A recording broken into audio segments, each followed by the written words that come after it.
All right, hello everyone, and peace of Christ to all of you. I hope my voice is coming good and clear. I think I have some difficulty in the microphone. Let me know, please, if you have any problem. Today, our topic is nothing new, the same as usual, but we challenge the Muslims today if they really think that they have a religion and they have a belief which is solid and can be examined.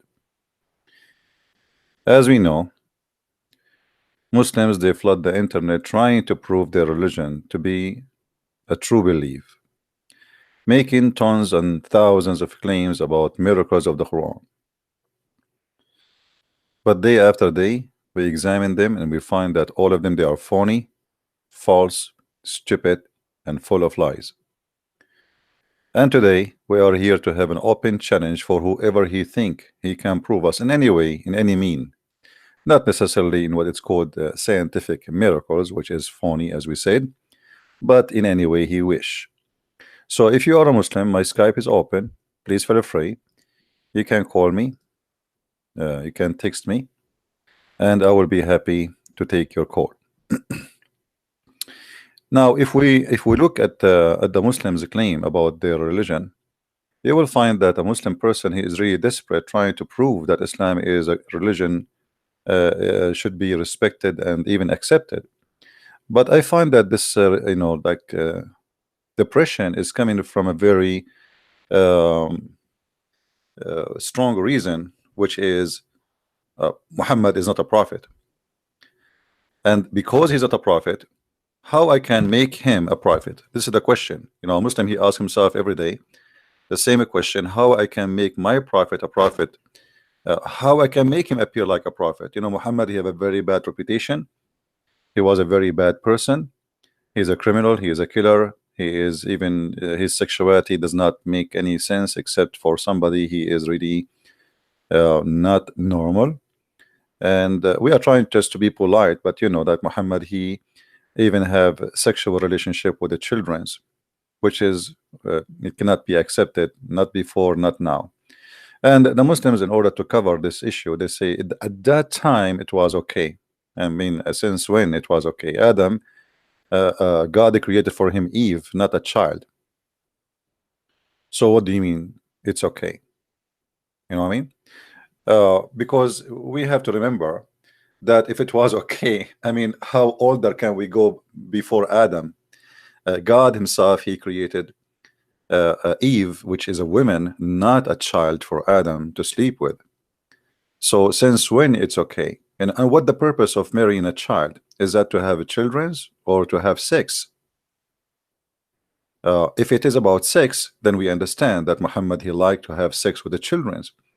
If it's about having a family and bearing children's, well, a child cannot give you children's anyway. So what the purpose of this marriage? Obviously it's nothing but lust, and a person who he like to have sexual relationship with the children's.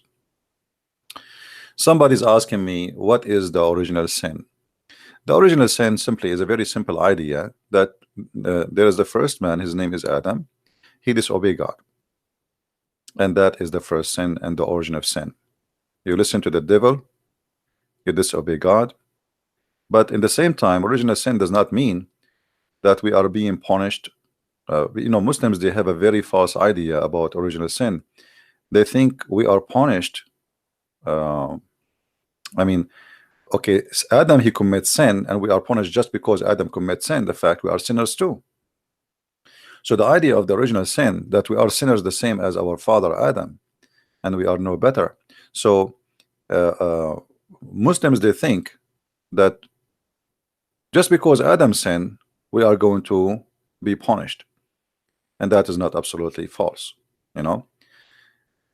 Muslims always, they have a very false ideas about Christianity, and the reason for that, if you go to a Muslim school, and me myself, I grew up in a Muslim school, they always teach you false things about everybody, not only about Christians, about the Jews, about the Hindus, about the Buddhas, everybody. There is no true information, there is no honesty, there is no dignity in the education they give to their children, because the purpose of this information they give to their children is to make them don't like those people, hate them. As an example, once I was in high school, And a Muslim, he's a nice person actually. The person, you know, he came to me and he says, I will tell you, I will ask you a question, but I'm afraid you will beat me up. I said, why you think I will beat you up? He said, well, I know you, you know. I said, but why, what you will say to me will make me beat you up? He said, this is why I'm asking you. You promised me you will not do anything wrong.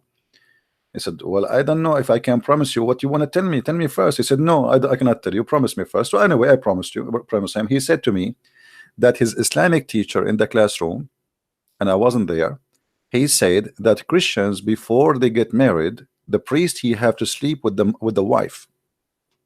Imagine. The priest, the Muslims teaching their children that your priest, before you take your wife home, she have to spend the night over with the priest. Do you believe it? So they are willing to fabricate all kind of lies to make the Muslims believe that you are really a filthy creature. You are not even like considered to be respected. How dare you to you let your wife to sleep with the priest? So for them, when they see us as ugly people because they have a very false information about us. The fact is the opposite. It's Muhammad who made chapters in the Quran saying any Muslim woman, she gave herself to the Prophet, she is a privilege for him. And not only that, if we go and see the interpretation, we will find that it says that if the Prophet, his eyes fall into a woman, her husband must divorce her right now. And we showed you the reference before, you remember? The husband, he have to divorce her immediately if the eyes of the Prophet fell into her mom. A Muslim saying to us, you Christian, you are doing that, you are a big fat liar. You are the Muslims who do that. You know, you Muslims, you don't even respect women to the point you divorce, you marry, you divorce, you demand. Every day you can divorce and marry. In Christianity, divorce and marriage is very strict. In Islam, you can have 4 and 5, which mean 5 some together party, sex party, and this is official and legal. And then the women, if she got divorced, she have to go and have to sleep with different husband in order to get back to her husband. Have you ever heard of a filthy cult more than this? Imagine your mother.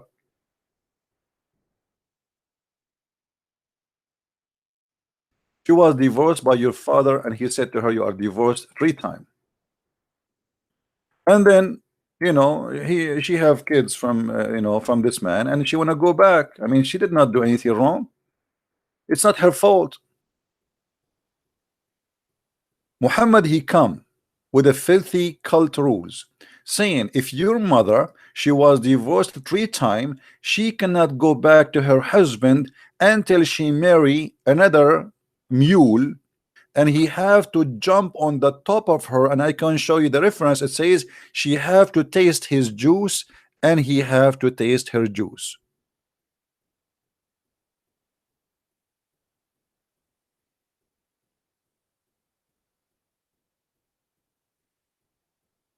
Are you there, Muslims? Am I lying? What kind of cult says if you divorce your wife 3 times, she cannot go back to you unless she sleep with a new man?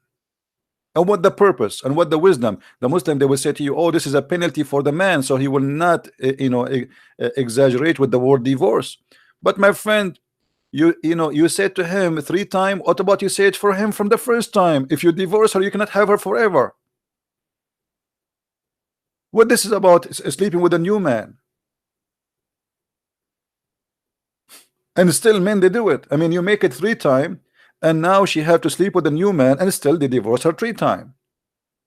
What about you make the divorce very strict and very hard? It's not just a word we say. Divorce in Islam is so easy. You just say you are divorced, that's it. There's no need for a court, there's no need for anything. You are divorced, even you can send a text message. A woman in the kitchen, the guy is driving his car, he sent her a text message, you are divorced, get out.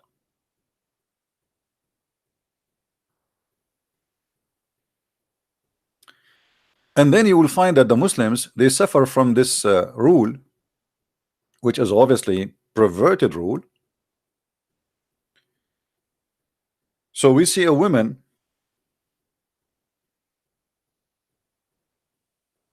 she married a new man, in order to get back to her previous husband.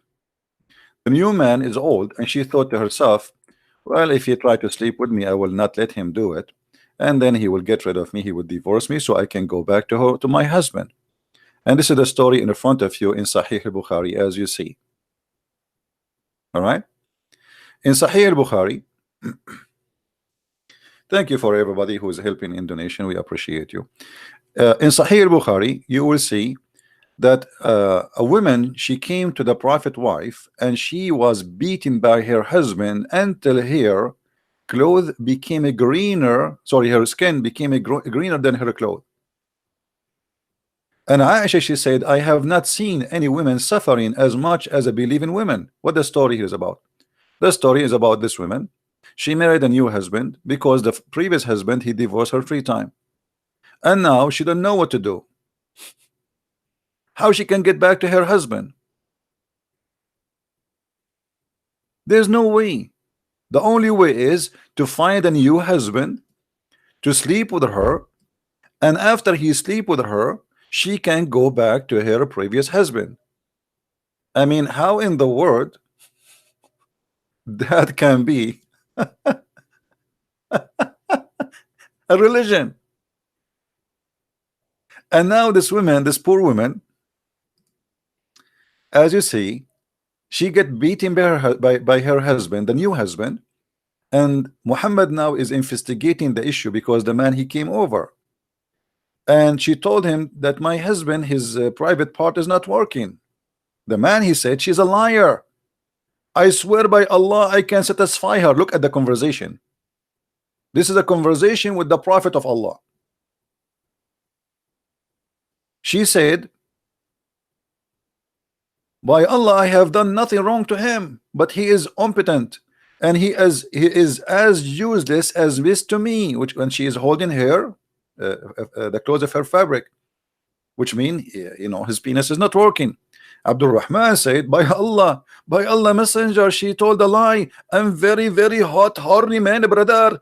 I can satisfy her, but she is disobedient and want to go back to Rif'ah. She want to go back to Rif'ah. Allah messenger said, if this is your intention, then you know that it's not lawful for you to marry Rif'ah again unless you had sexual intercourse, according to the translation. But the fact, by the way, it doesn't say that. It says in Arabic, حتى يذوق عسيلتك من عسيلتك, حتى he tastes your juice. Literally, until he tastes your juice. Imagine the prophet of God saying to a woman, she want to go back to her previous husband, she don't want this guy. Oh, you cannot do that. The only way you can go back to your previous husband, this man, he have to taste your juice, not intercourse as they say here only. It mean intercourse at the end, yes, but you know what does that mean? He have to taste her juice. If we go to different hadith, just to show you how they lie, copy this word just to search for the exact same story, and you will see how they lie in the translation.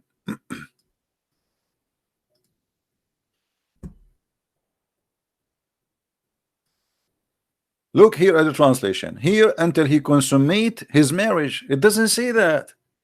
Liars. Look at this here. This is different translation. You see the Muslims, I mean the same story, the same sentence. Look how the translation changed. It says, no, until you taste his sweetness and he tastes your sweetness. So if you are saying to me that Islam is a religion and Muhammad, he is a person who speak from God, what is that? This is sex party, this is hippies. What tastes your sweetness and he tastes your sweetness? I mean, and this is just because a woman, she want to go back to her husband. So now we force her to taste the juice of the new man, and he have to taste her juice, and then after that she can go back.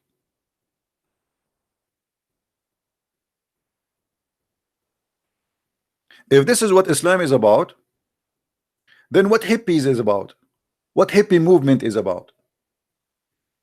Sex with everybody. Now you are forcing the women to go around, sleep around with the new men just because she want to go back to her babies. She have children from the previous husband. The poor woman, she is trying desperately to go back.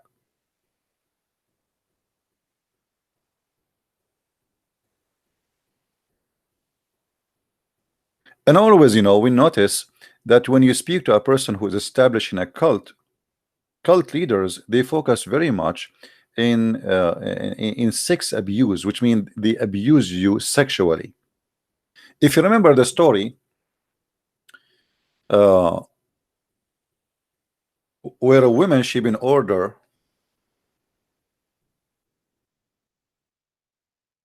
to do breastfeeding for adult.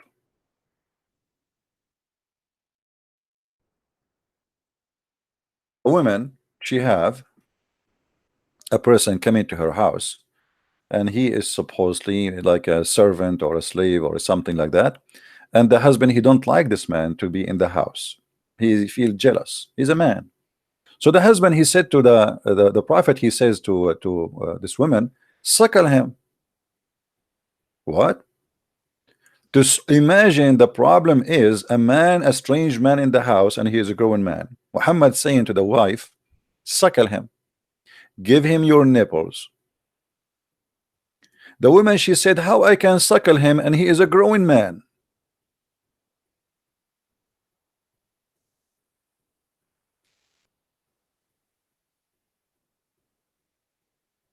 Hmm?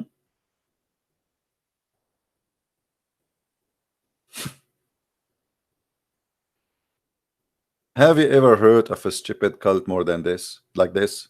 No, nobody can compete with Muhammad. We have to be honest here. Here you notice that Muhammad is relaxed, sitting in his couch, and this woman is complaining she have a problem. A man, a growing man, come into in her house, and the husband, he don't like to see this man around. So now what we do? The prophet, he got a golden idea. Bingo, suckle him. And the wife, she said, what? How I can suckle him and he's a growing man? And now supposedly, if the woman, she suckled this man, he will not be looking at her in a dirty way. I wonder how many men they would like this idea if we practice it.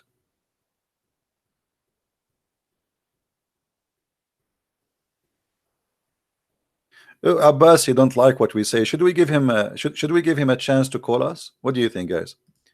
Look like Abbas, he have an objection about what we said.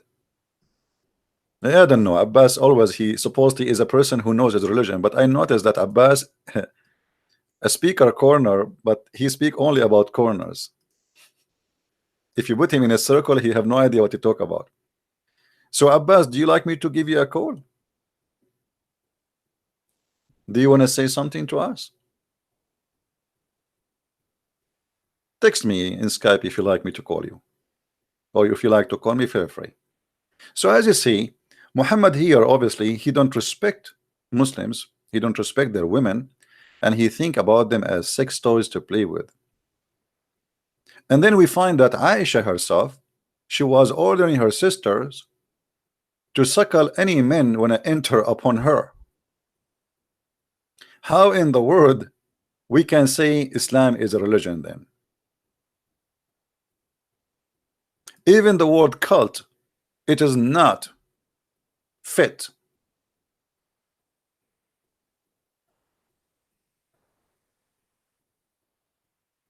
In order to see Aisha, you have to suckle the sisters and the nieces of Aisha, so you can be allowed to enter upon Aisha. Aisha, I'm coming tomorrow. Get your nieces ready. And really, I am hungry. And by the way, those women, they don't have milk. I mean, do you think women have milk always? Why do you think she's even a goat? She don't have always milk. Women, they have milk when they give birth. As simple as that. If you think you can suckle a woman and get milk from there, so I wonder she is suckling what and doing what? What the point of the suckling? What exactly they are suckling? Nipples? We Muslims, we cannot shake, we don't allow our women to shake hands with men, but you can shake the boobs of our wives and you can suck them. I mean, this is very conservative.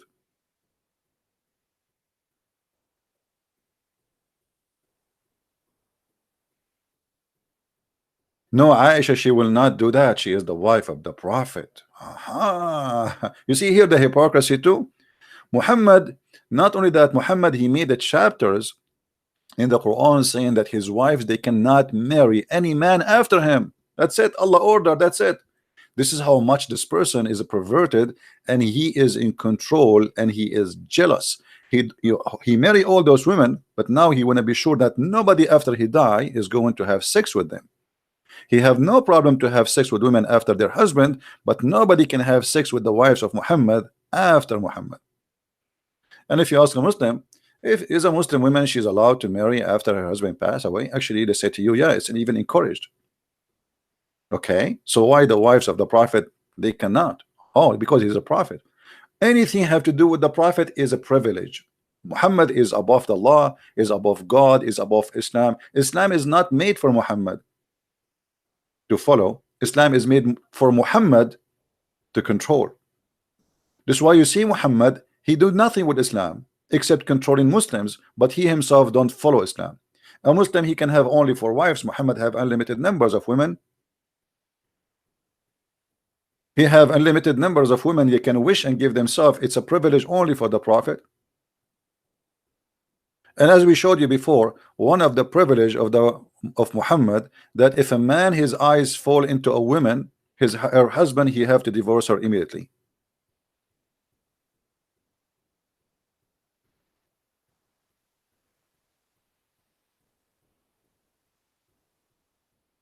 Do we have any Muslim here don't agree? So how we can consider this cult even to be, I mean, even a word cult, it is too much for it. Then the Muslims, because they knew that Islam is really stupid cult, they got a new idea. What about we try? These days people, they like science and the time of discovery, and we are exploring the space. So what about we say that the Quran is a book of miracles and full of science? The Quran, the book of Islam, contain scientific knowledge that could not have been known 1400 years ago. It ranges from to from. And if we examine each one of them, we will die laughing. No, Abbas is not blocked. No, that's not true.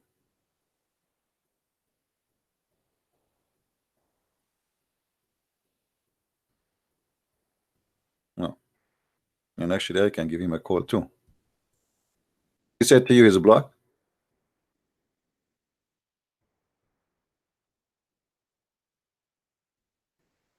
Here we go.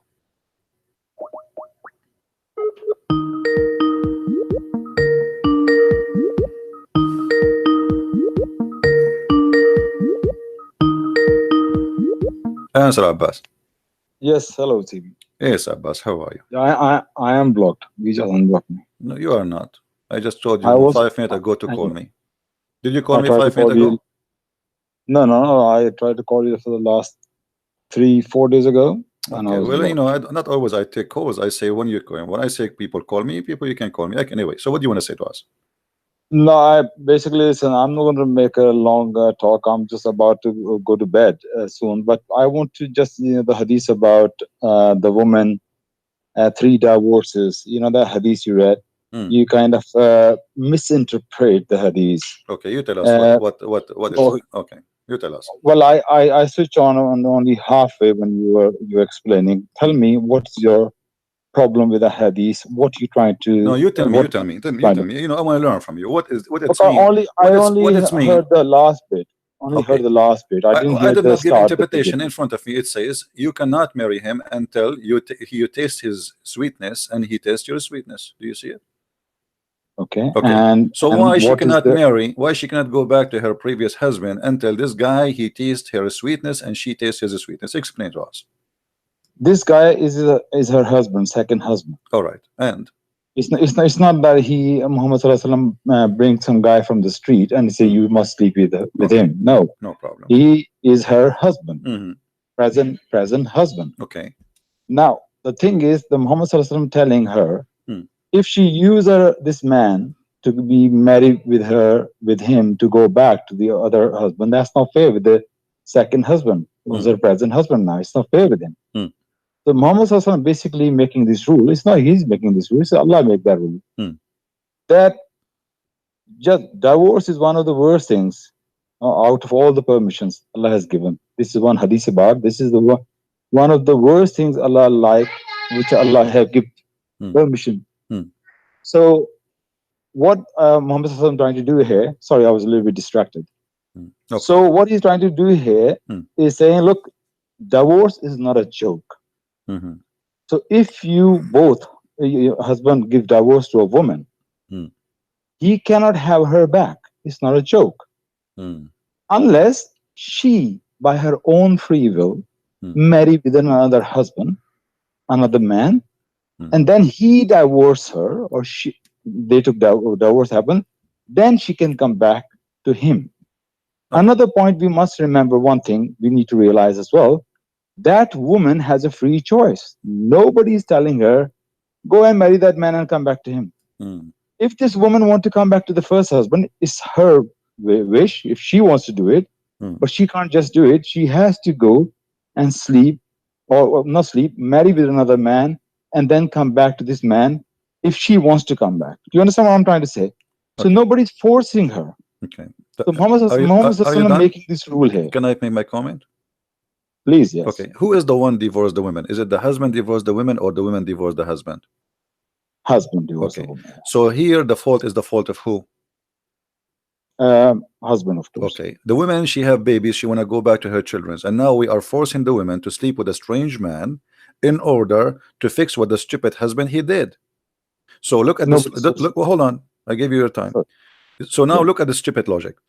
I divorced my wife. I am an arrogant man. I call her, I said to her, you are divorced, and I said to her 3 times, and now she is out of the house, and now the poor woman, she want to get back.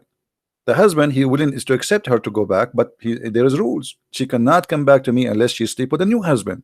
So now the poor woman, she have to find a new husband, just because her husband is a stupid who divorced her, and now she is sacrificing her dignity and her honor, sleeping with the new man just for the sake of going back. So Allah did not punish the man. The woman is getting, excuse my language, is getting screwed is the women, not the man. What about your God? Allah saying to the man, if you divorce your wife 3 times, you cannot marry any women unless a man screw you. It is the man who divorced her. What about we punish the man when we say to him, if you divorce a woman 3 times, you cannot even ever have her again? Or what about we say to the man, if you divorce a woman 3 times, we will not even allow you to marry for the coming 10 years. There's many ways to solve this problem. If Allah is really conservative about divorce, but as you see, Allah don't care about divorce, because you divorce a woman by saying a word. What about we say that if you divorce a woman, she is still lawful for you by saying a word. It's still lawful for you for the coming 2 years to fix it. But no, you say one word and that's it, she is out. So your cult making the women a sex toy. And as you see here in the story we showed you, this woman, she went to a new husband, and the purpose of that is just to go back, and the man is beating her. And your prophet, look what happened here, there's a crime. Your prophet here, he took the side of the man who did beat his wife, and he made her skin greener than her clothes. And what is that about? He is saying that she is refusing to sleep with me. So you're a prophet saying you can beat your wife, make her skin greener than her clothes, if she refused to sleep with you, which means your prophet is encouraging rape. Obviously this woman, she don't want me. And okay, let us say for the sake of argument, Muhammad, he made this rule, or as you say, your God, he made this rule, and now this woman, she's trying to fix what her husband did, which is not her fault, but she don't want to sleep with this man. How in the world I take the side of the man who is forcing her into bed, and he did beat her until he made her skin greener than her clothes, and then I give him a verse in the top of that saying a woman, the man, he can beat his wife if he feel rebellion. So as you see here, Muhammad did not fix the problem, and this is not a problem of the women, but now it became a problem of the woman, because at the end of the day, the man, he have 4 wives, he can marry new wives, so he don't care. But the poor woman, she wanna go desperately back to her children's. Your God, he's really funny, and he don't respect women's rights, and he don't respect a human being. If you divorce your wife, it's not her fault. It's your fault. Why your God don't punish you? Yeah. Okay. Can I say something? Go ahead.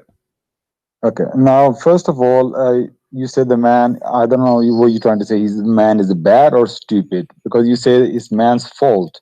It doesn't Then matter. man Doesn't matter. Yeah. As long you are the one who is controlling the divorce, you call it stupid, you call it smart, you call it, I don't know, but he is the one who divorced her, so it's not her fault. I know. Got it. I got it. Let me make my point 1 minute. Now the woman being given divorce, she been mistreated by a man. Why this woman want to go back to that husband? You keep saying children, children, children. In Islam, the right is woman's right. She can take the children. The man has to look after the children. He has to pay for the children. This is the complete Islam. Man has to look after the children, and the woman doesn't have to go back to the stupid man. No, she doesn't. my friend, that's not true. Why that's is she going back to the man? If she wants to go back to the man, she's stupid then. That's not it's her true. fault. You lose your custody by the age of 6 to 7. That's it. So they are still children. So if they are 6, 7 years old, you cannot have them as a female. The father will have them. So now still they are children. Where do you get that from? You can go study Sharia law. I have a degree in Islamic law. Okay, no, so Sharia law comes from there's an age. Quran, there's an age for the female, and there's an age for the male. So based on your Sharia law, still both of them, they will be in the age of the children, and still you are stripping the women from her children's and giving it to the man. So the women, she can have them until as long they are very young, but the second they grow a little bit and they became 7, 8 years, the husband, he can take them and he strip them, and now they are his hand ownership for until forever. That's it. She cannot have them ever again. So a woman, she's still a woman. If she have a child, he is 9 years old, that still is a child. He is not a grown man. If she have a 7 years old a baby girl, she is still a baby girl. She is not a woman. So your religion is not being fair with the women. Secondly, the man is the one who divorced. I will comment on that. Before that, I want to make another comment, because you said a lot of things the last time. One thing I remember is this: that you said that man beat her. Yeah. Is this the part of the hadith as well? Because I say I missed the first beginning of the hadith. Yeah. So in this hadith, you say this man was beating her. Yes. Yes. Okay. Now, what Muhammad Sallallahu Alaihi Wasallam told her, no, you have to go and sleep with him. Okay. Before you go back to the other husband. What he was saying is, if you want to go back to your first husband, you have to have sexual relationship with your next husband. What the point? If you let me make a point. She doesn't have to go back with this guy Abdurrahman. She doesn't. She could have divorced him straight away, but by divorcing him without sleeping with him, she cannot go back to the first one. She can have another husband, but she doesn't have to go with Abdurrahman. You must understand that. What do you mean? But what I'm saying is, she still have to marry a man. It doesn't matter who is the name is. She have to marry a man. No, because he was beating her. So you saying no. You see, no. Hold on. The man is beating her because she refused to sleep with him. Your prophet, he took a side with her. Sorry, with him against her. He did not even ask him why you are beating her. He said, well, you know what? If this is your intention, well, you should know you cannot do that. So he did not even mention why you are beating her, because the Quran says, you women, you can beat them, chapter 4, verse number 34. And actually, they say even this verse came before because of this story. So the man, he can beat his wife and he can teach her how to behave. So here your prophet misrepresent the no, my friend. Okay, hold on. There's a hadith that says that if a woman, she refused to come to the bed of the husband, the angels will be cursing her until the morning. Yeah, what beating has to do with it? I'm asking you, is it true? If a woman, she refused. Why you're a prophet then? Okay, what is the punishment for the guy who did beat his wife and he made her skin greener than her clothes? Did your prophet say anything? Did he complain? As you see, he took the side of the man. Okay, I just want to say, you misquote the verse of the Quran, chapter 4, verse 34, I believe. It's 434, isn't it? Where it says you can beat your wife. Yeah. Do you know when the Quran says what kind of a woman that you can even touch her? Beating is not like what kind of a woman? What kind of a woman? Okay, what kind what kind of a woman? You're talking about a woman here is a bad character woman. Like what? Give us an example. Like maybe she want to have an affair with other men. It's not like That's false. somebody That's not false. cooking That's you false. food. That's false. That's false. In Islam, if a woman she That's is what cheating with her husband, don't lie.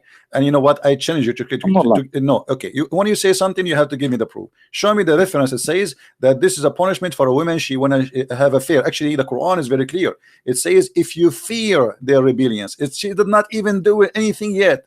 If you fear. Have you read the commentary on this? Yes. Which commentary you want me to show you? Read Ibn Kathir if you want to. Okay, I we'll haven't go read to Ibn it. This Kathir. one, Hold but on, hold I on. read Mawdudi. Everybody will be laughing But in a second about what you are read trying it. to say. Okay, are you sure you want me to read Ibn Kathir for you? Just read Ibn Kathir. I never Okay. read Ibn Kathir All about right, this here we verse, but go. read This is Ibn Kathir. Okay, don't give me your own fantasy. This is Ibn Kathir. Let us see what is there.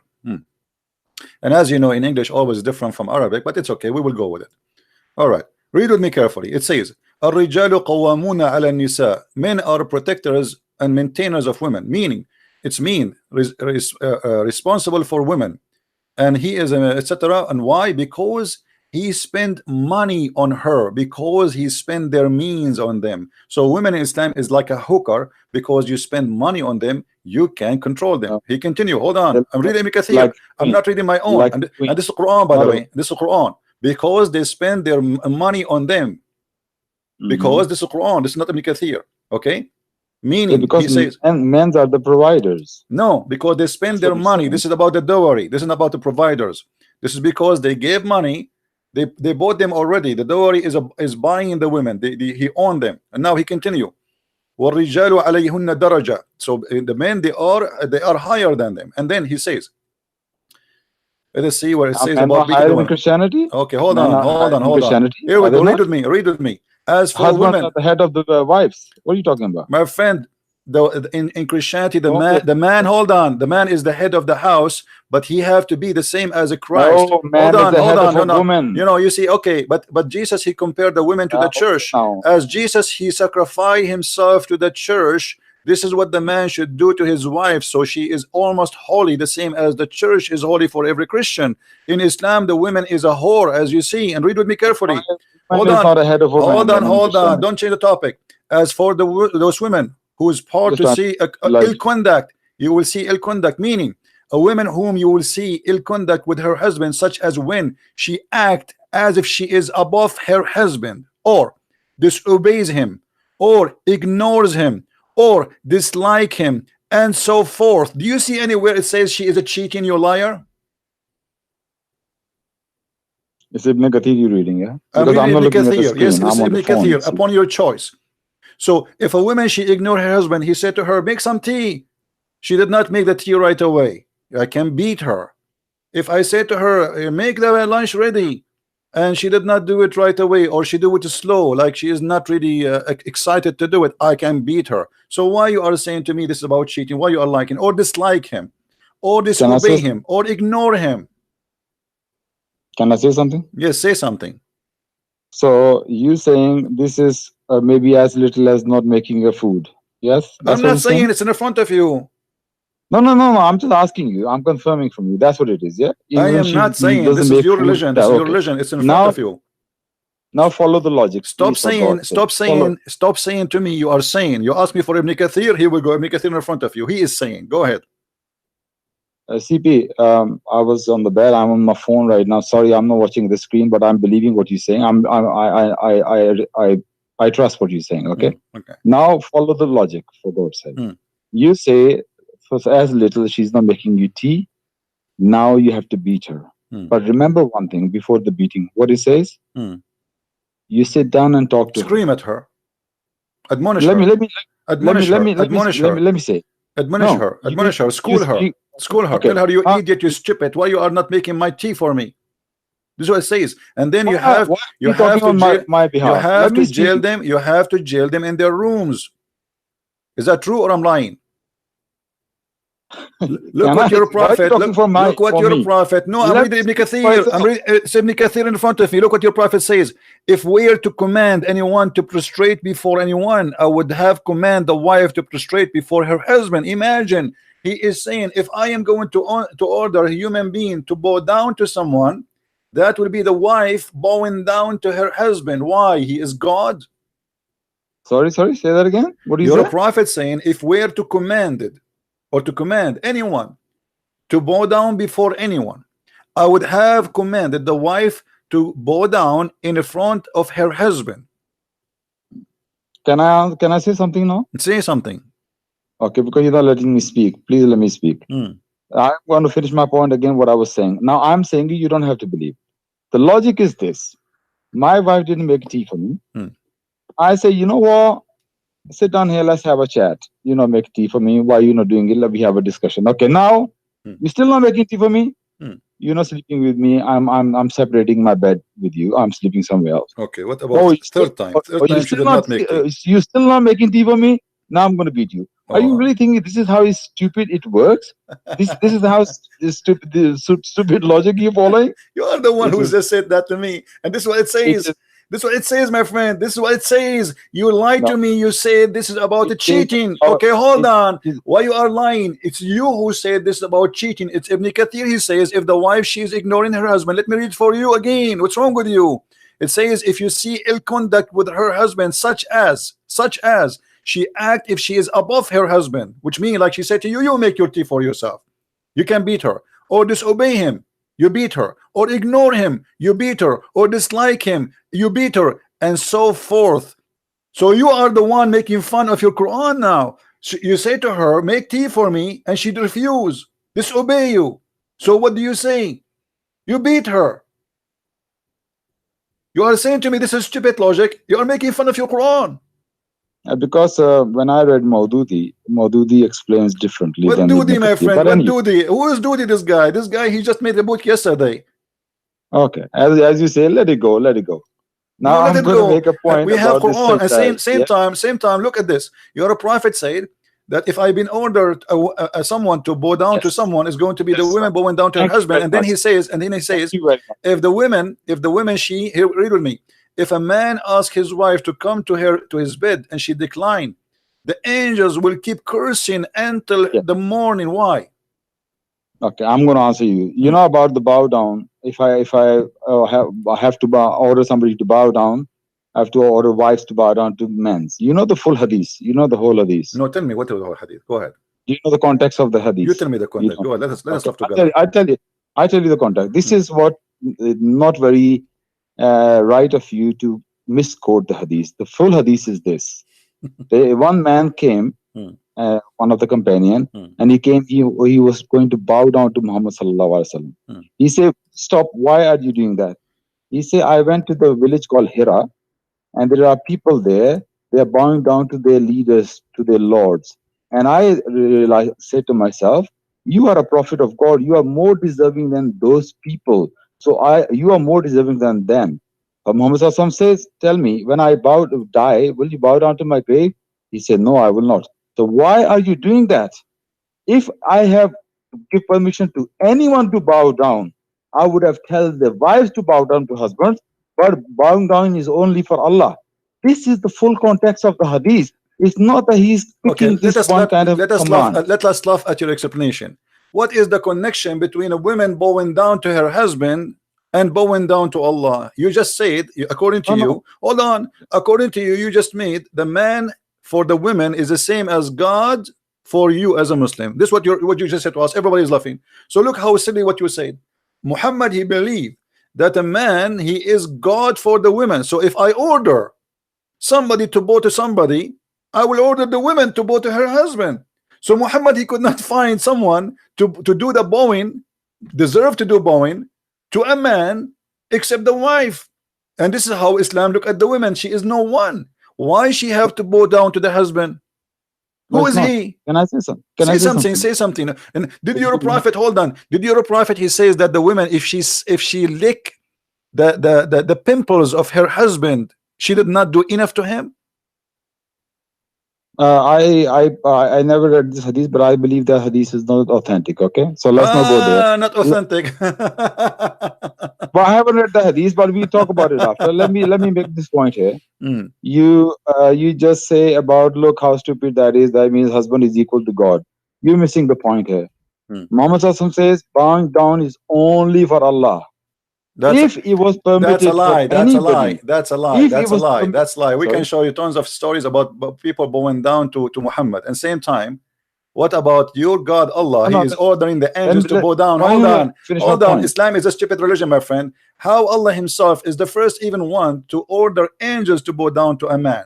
Is that true?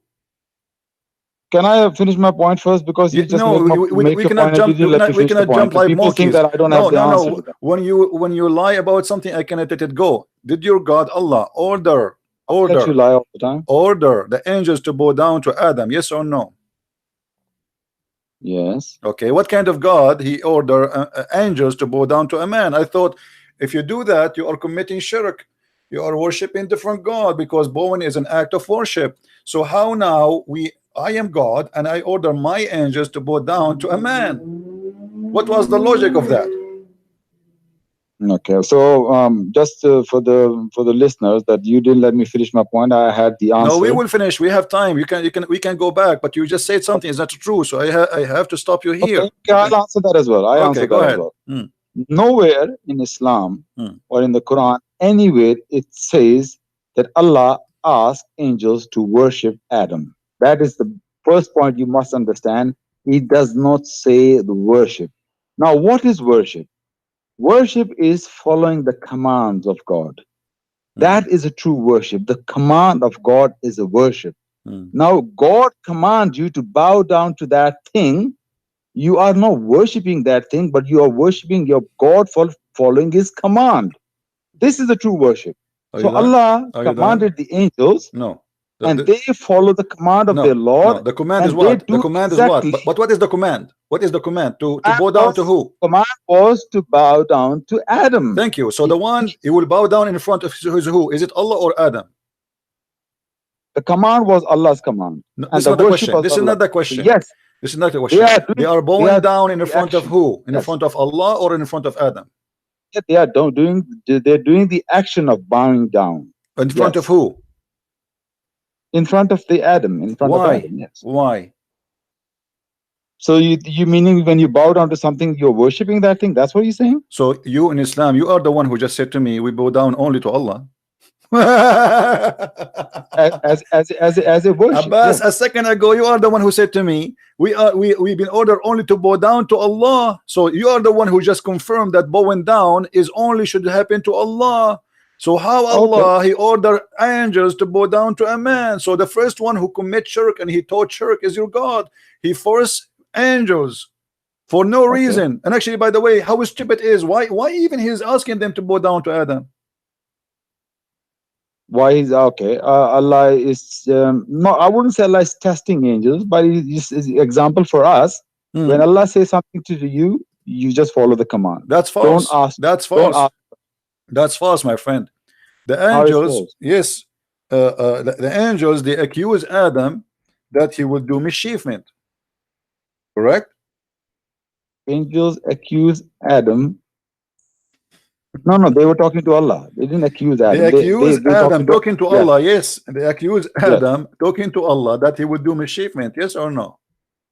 Yes, they did. Yes. Okay, so because angels they accuse Adam he would do mischievement and Allah don't agree with them, Allah he decided to punish them for doing that.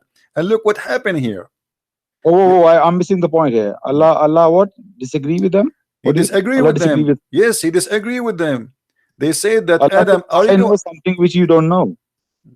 Yes, that's he actually in the Quran says with them, well, you are a liar. He said to them clearly, read with me, chapter 2, verse number 31.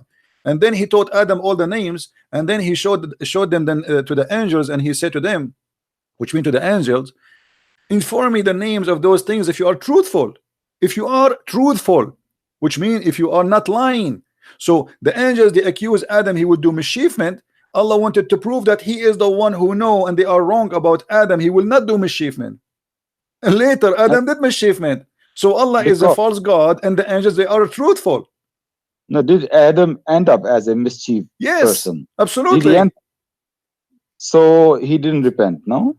Doesn't matter. Did he do mischievement or not? Doesn't matter. Angels didn't see as far as God can hold on. Who care about repent or not? They did not say he will repent or not. They said he would do mischievement. Allah, he said to them, you are wrong, and if you are truthful, tell me the names. He made a quiz, which is a stupid quiz. Imagine I call my dog Susu, and then I ask you what is the name of my dog, and you say I do not know, and this is a proof that I am God because I know his name is Susu. That is the most silly, stupid argument. So the angels, they accuse, hold on. The angels, they accuse, hold on, Abbas, hold on. The angels accuse your God that he creating someone he would do mischievement, and then Allah, he said, I don't agree with you, and you are liars. And then when they could not tell the names, then he ordered them all to bow down to Adam as a penalty. Oh, really? As a penalty? It's in front of you. Can you, is this your words or is the words of the Quran? It's in front of you. No, it's not my word. Because why he ordered them to bow down? Because simply they accuse Adam of mischievement. Penalty. I know you're writing the Quran. I know you're writing the Quran. Just go.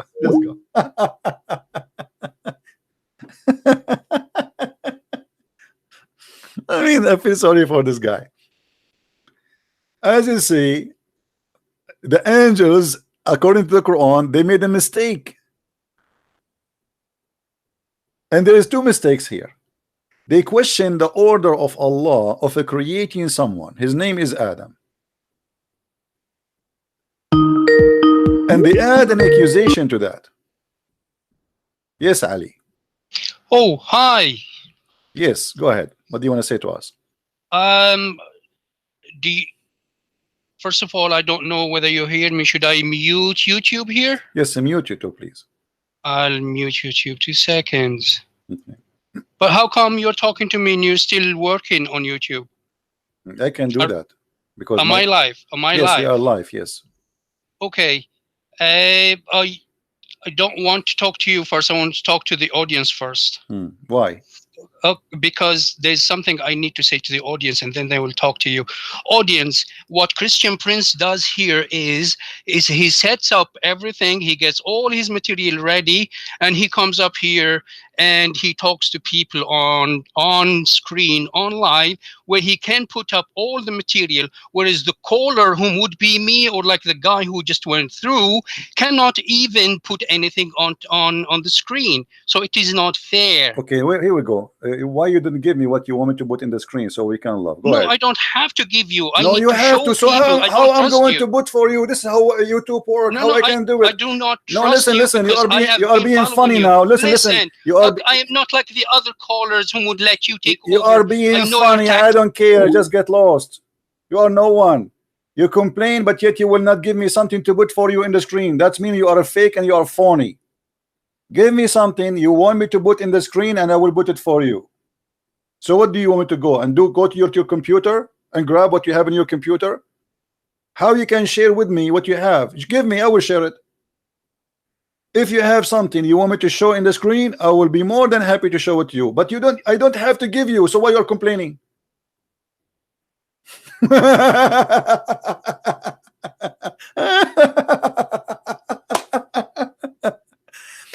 This is a bankruptcy. Give me a link, I will open it. And guys, how many times Muslims they gave me links and I put it in the screen? You are my witness. My videos are all over.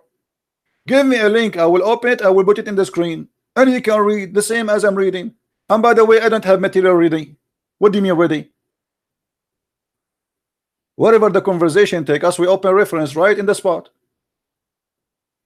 Does it sound like I have them ready? I search for them in the front of everybody in the screen. It's really in my head, my friend.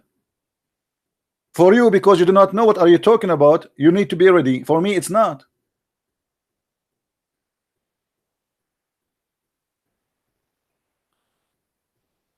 The stupidity is a sign of a bankruptcy.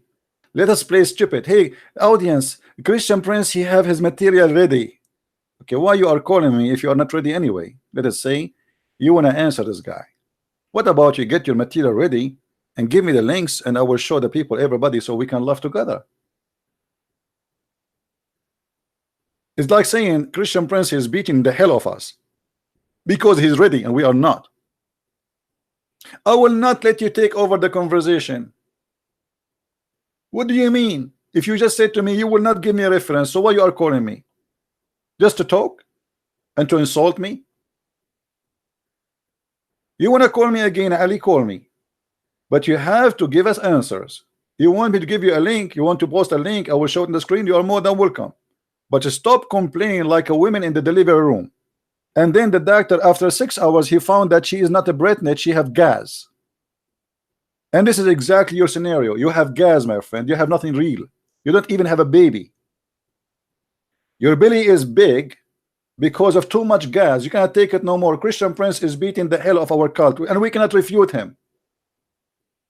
So you decide to call us and you decide to release your gas on air. Yes, Ali. Yes, I'm back to you. So do you have something serious to say, or just complaining? I have something serious to say. I want to follow you, but it seems that you are playing something and I'm talking to you on somewhere else. Well, you see, at first you disrespect me. You said I want to speak to the audience. Here we go. Speak to me too. Why you don't speak only to the audience? Okay, now what do you want to say to us? Go ahead. What do you think about the topic we are talking about? Oh, okay. Let's follow. Okay, the topic is, let's just follow from what you are now, where you are now. Okay. Okay. So you said, and the screen I am looking at, and he taught Adam the names, then showed them to the angels, saying, inform me of the names of those if ye are truthful. Are you there? Yes, I'm there.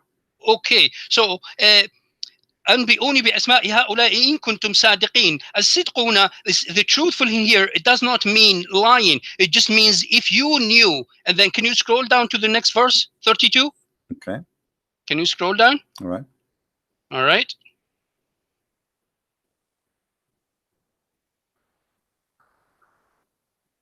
Read. All right. 2 seconds. So 32, they said, be glorified you. قالوا سبحانك ربنا, we have no knowledge saying that which thou hast taught us. Thou only you art knower the wise. So there's not much to be said in here. Go on to verse 33. Can we stop a second here? Is that okay? Oh yeah, okay. Please go ahead. Does it say here we know nothing except what you taught us, and you agree with that? Okay. So how the angels, they say that he is going to do mischievement and he will do bloodshed, as we see in this verse? The angels we're talking about the previous creation of Allah on earth, which were the jinn and khin and bin, whom actually were killing and dying. And that is actually exactly what human beings are doing right now on earth. Hold on. It is shedding blood. You're saying, you are saying that this is the previous, which is the jinn. That's very funny because hold on. As you see here, it says, and when the Lord said unto the angels, I am about, he did not do it yet. All right. So what previous you are talking about? Hello, he's about to create human being. We're talking the previous creation that was on earth that shed blood. Okay, do you have any reference for the previous who they shed the blood on earth? Hello, the jinn.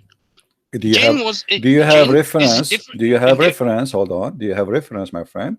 That the jinn have one? Okay, according to Islam, do you have reference that the jinn were in earth already and they were shedding blood? Yes, I can find you one. Okay. Yeah. You see, because I cannot show your screen. No, I can. Give me the link. I will show it on the screen. No problem. Give me your link. No, I'm gonna do that right away. And once I find it, I'll send it to you. But while we're talking, it is exactly the description of what about the malaika, the why am I on that? The malaika described exactly that what human being would do if they were put on earth as Khalifa. So the malaika describe exactly as they would do, correct? Yes, sir. And was the malaika right or wrong? They were right because they're human beings just like you. And see, other hold on. people You just said, should- you just hold on. said, you just said they are right. So why Allah saying to them, if you are truthful? Truthful does not mean here that you were lying. Okay, my friend. Truthful. What Stop if there.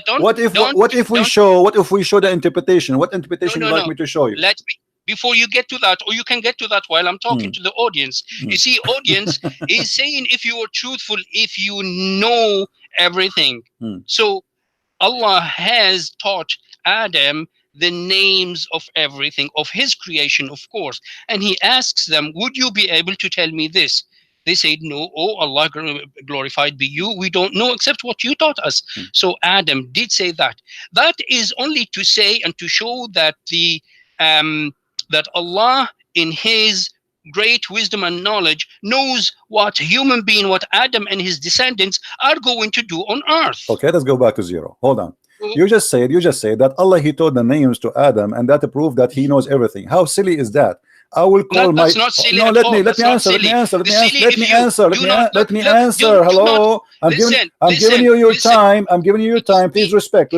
Don't make me hang up on you. You see, I give you time. I gave you time. Hey. Can you have? Hey. Please respect. I give you time. Please. No.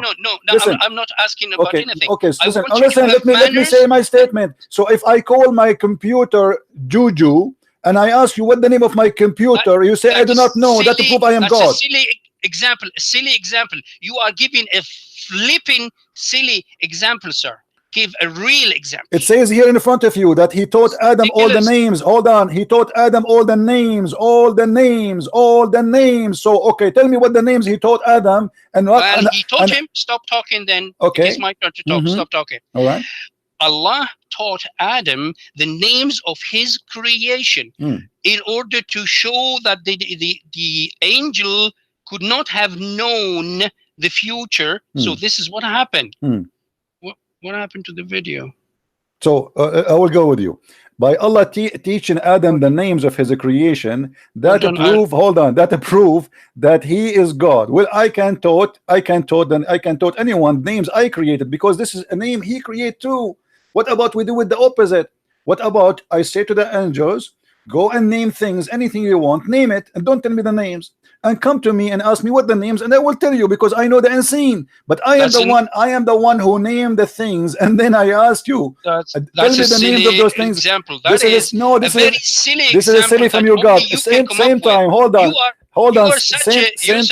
You're such a failure that you can't even give a proper example. You can't even bring a proper example. You are the one who could not give me proper example. I asked you. He told them all the names. He told them only the names. He taught all the names. And by the way, this is a verse he stole from the Old Testament. God, he taught Adam all the names, but we don't see this as a stupid story in the Bible. But now here you see, look what happened. He taught them the names to Adam to prove what? To prove. Hold on. Your stupid Bible. Hold on. Did not go into any hold on. details. Okay, hold on. So you see here that Allah, he taught the names to prove what? To prove that he know and they know not. But you agreed that the angels, they were right. And you said that hold on. You said they are talking about the previous creation. It's a good question. Stop. Let me Abdul, listen. You are the one who said the one who said that they are shed in blood previously. What a blood? What is a creature have a blood? Listen. What is the creature? Hold on. What is the creature who has a blood previously before Adam?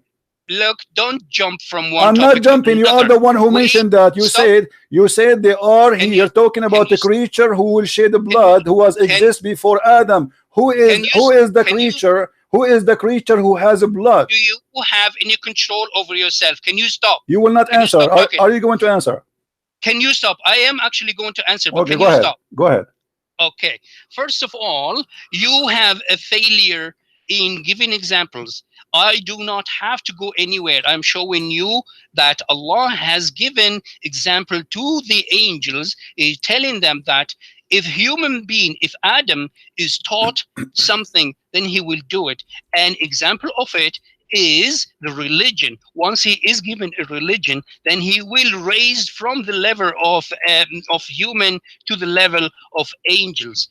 That exactly what happened in the previous scriptures and exactly when people actually left the worship of I don't know, like stones and rocks and stuff like that. So here is Adam showing an example of education of Allah on him, and then he showed that yes, I can actually do something. Though I am created from dirt, I can do the command of Allah. Then next thing you are going to actually jump into, can you give us that the previous creation had blood? Does it have to be blood? It is a metaphor for the what you were not able to the word you could not say, which is mischief. Mischief is actually anything that goes against the rule and the law of Allah. Are you done? The mic is yours. Okay, listen what you just said. You said yes, that it's a blood, but it's metaphor. That's very silly, because it is it's not silly, sir. Because no. Okay, let us do this, please. We have thousands of Islamic interpretation. Name for me, it says that this is metaphor. Who is the scholar who agree with you? Who is the scholar who agree with you that this is metaphor? Can you name one? It is my word that I use. Did I say that Islamic scholars are saying this? So you are a unique Muslim. You are a unique Muslim who have a unique understanding. I am Ali. This is who I. It is me talking to you. No. We are debating about Islam, not about individual. He believes in something. We're not debating, sir. What are you talking about?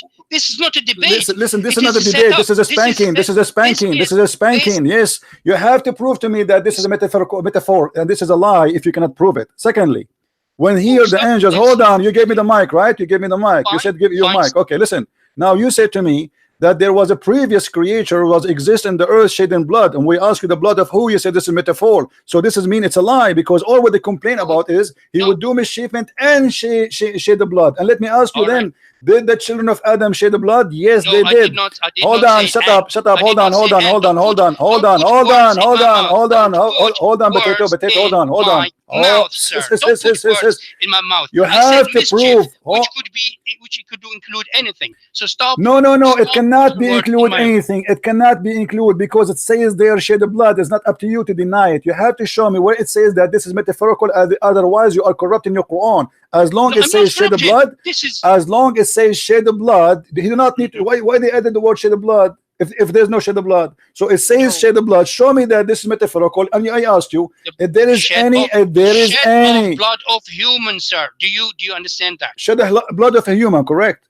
Yes. Okay, who is the human was created before Adam? No, sir.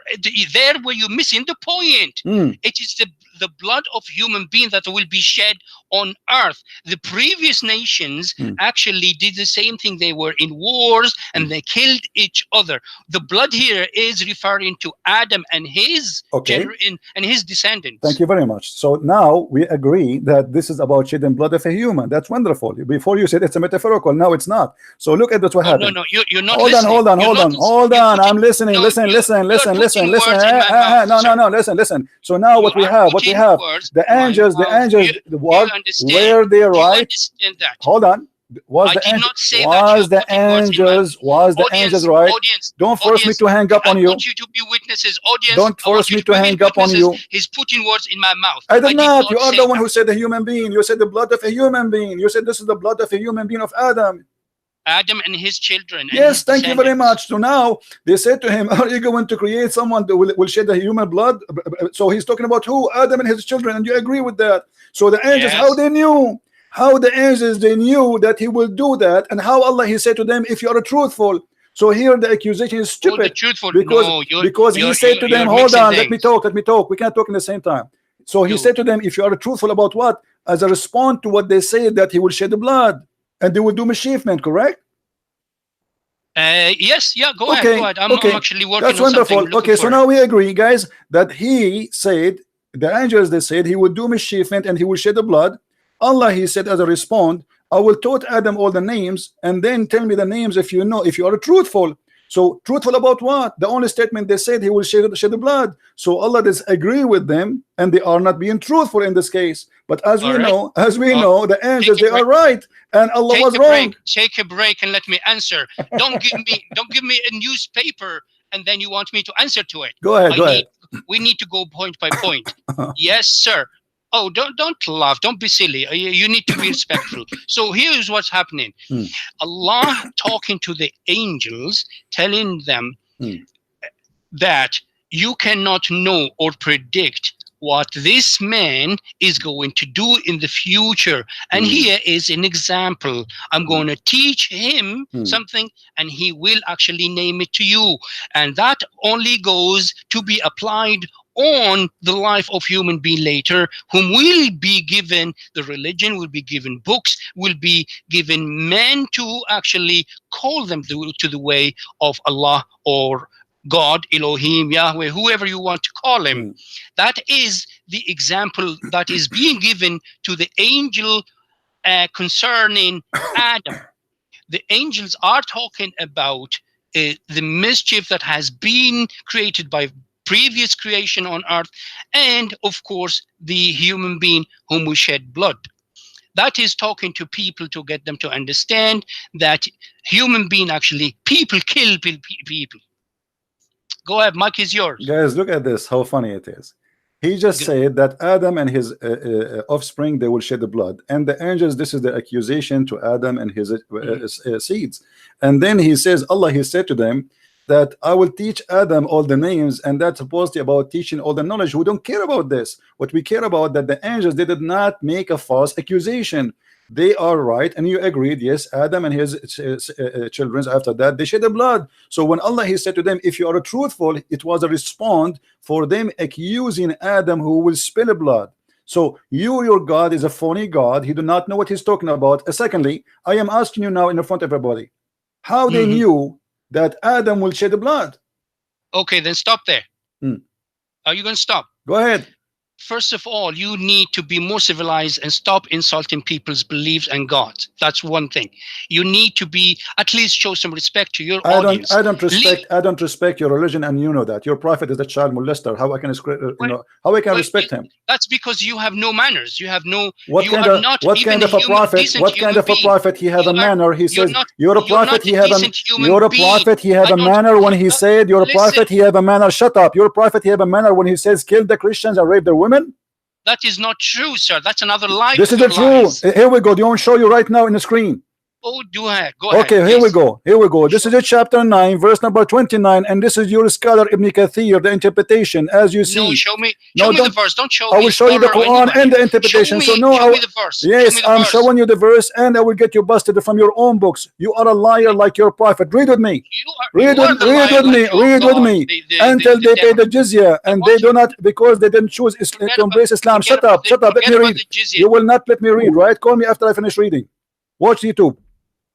Until they pay the jizya, if they do not choose to embrace Islam with willing and submission and defeat, continue, disgraced, humiliated, belittled. Therefore the Muslims are not allowed to honor the people of the Dhimma or elevate them above the Muslims, for they are miserable, disgraced, humiliated. And then it says, the prophet, he said, don't initiate salam to the Jews and the Christians if you meet them in the most narrow alley, which means you have to force them to the sewage. Don't call me yet. Don't call me Abdul. Let me read. And then this is why the leader of the faithful, Umar ibn Khattab, may Allah pleased with him, demanded the will of the condition to meet with the Christians to ensure their continued humiliation. Do you see it? So why you are lying to me and saying that's not true? Killing us, taking our houses, taking our cities, taking our countries, and then taking our money, and then force us to pay money in order to live.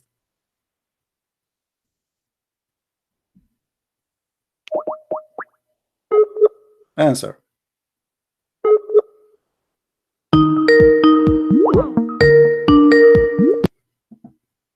Do you have an answer? So you're on here and you're talking in there live. How can you be talking to me now and be live and you're still talking in there? Because you will not let me read. I wanted to read for you, and you cannot stop talking. Oh my God! Yes, oh my God! I can't believe it. You're such a low life man. You are such a genie in the bottle, and now I spank you. Now answer. How in the world you say to me your prophet, he did not order to kill us, and he mutilate us and take our money and our property, and I get you busted, and it's in the front of you. Show the verse. Show me the verse. Chapter 9, verse number 29. Where is it? Show me. It's in the front of you. Here we go. You speak Arabic. You speak Arabic. You coward. You know you do not need to read the English one. Read it. You're the coward. Here we go. It's in the front of you. You're the coward. Read it. Show me. Where is it? It's in the front of you. It's in the front of you. It's not. It's not. It is. It is. It is. I can't see it. I am looking at it now, and I can't see it. It says in the front of you. قاتلوا الذين لا يؤمنون بالله. Read it. I can't see it. It's not on the screen. It's not on my screen. No problem. Read it from your screen. What's wrong with you? Read it from your screen. No problem. I have it in my screen. If you cannot see it, it's your business. Now look, there is some movement on the thing. I can see it. قاتلوا الذين لا يؤمنون بالله وباليوم الآخر ولا يحرمون ما حرم الله. How come I'm not live? How come there's something else in there? You are live. Everybody can see it. Perfect. Perfect. I just need to mute the YouTube. All right, go ahead. So قاتلوا الذين لا يؤمنون بالله ولا باليوم الآخر ولا يحرمون ما حرم الله ورسوله ولا يدينون بدين الحق من الذين أوتوا الكتاب. Then the verse is not. And then continue. حتى يعطوا الجزية عن يد وهم صاغرون. You know, show me what are you talking about? Are you telling me you do not know the verse? Okay. No, what? Say that again. How are you saying you do not know the verse? You never heard it before? I know I memorized Quran when I was a kid. Okay. I know it by heart. You don't know it by heart. Okay. Hey, it's in front of you. Read it. No. I want the audience to see it, sir. So now show them the English. It is shown in the front of you. Here we go. The English and the Arabic. I only see the bit far. Oh, now it's moving. There's some movement. Can you go back to the translation of the verse, please? It's in the front of you. Until they pay the jizya with willing and submission. Here we go. No, stop that. We're talking about qatilu first. Go back up. About fight. Okay. Go a little bit back up, please. Please, thank you. It is a little bit slow on the live here, so take your time, slowly. It's not moving. It is stuck at hatta yu'tul jizyata. My friend, you can read your own screen. Stop complaining. No. Would you please just have some patience, please? I can see you. How come you are highlighting? Okay, slowly. Stop there. Okay, stop there. Let me read now. Read. Okay. Okay. So fight against those who believe not in Allah. Okay, what is happening in here? He's not saying go and invade them and kill them like Joshua was doing in the book of Joshua, who's going around and around killing people and destroying everyone. He's saying fight against those who do not believe in Allah. And we all know from the history of Islam that when Islam started, there were only a small fraction, and then were being invaded by thousands and thousands of of the pagan of Quraysh at the time. So fight them back.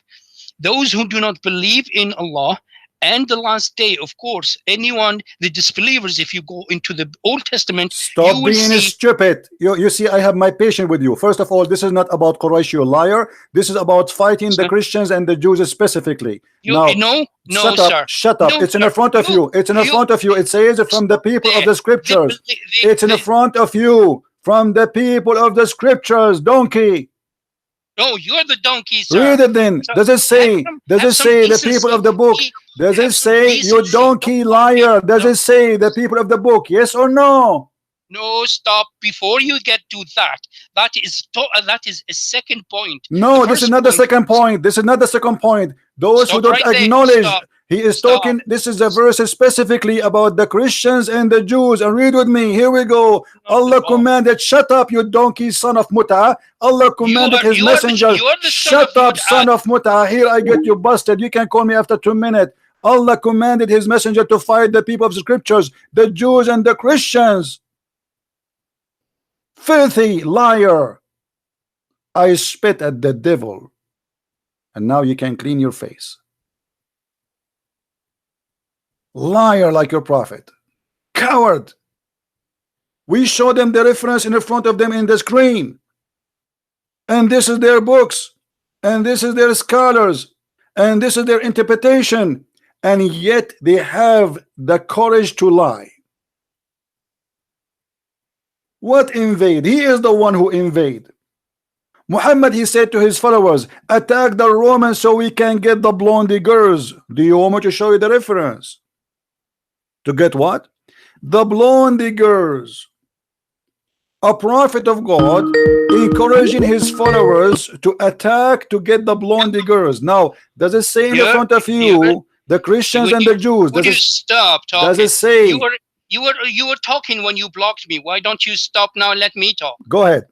Yes, sir. First of all, you are the son of Mut'a. I know my father and I know my mother, and I know them very well. I grew up. Do Muhammad know his father? Do Muhammad know his father? That is, look, you need to wash your mouth when you talk. Do Muhammad know his father? Is it true that your father? Hold on. Let us see who is son of Mut'a. Shut up. Is it true that your prophet, he was born 4 years after his father's death? Yes, or I'm lying? Wash your mouth. You're lying. You have to answer. You have to. If I show you reference right now, you coward. No, you coward. See, here we go. You see, when you open a topic, either you finish it or you don't continue. Your prophet was born 4 years after his father's death. In your Islamic books, you coward. He is a son of a Mut'a, and you are a son of Mut'a, because in Islam there's no marriage. And and as long you are ashamed of Mut'a, what kind of God he allowed Mut'a? Let us call him back. He just admitted that Mut'a is bad.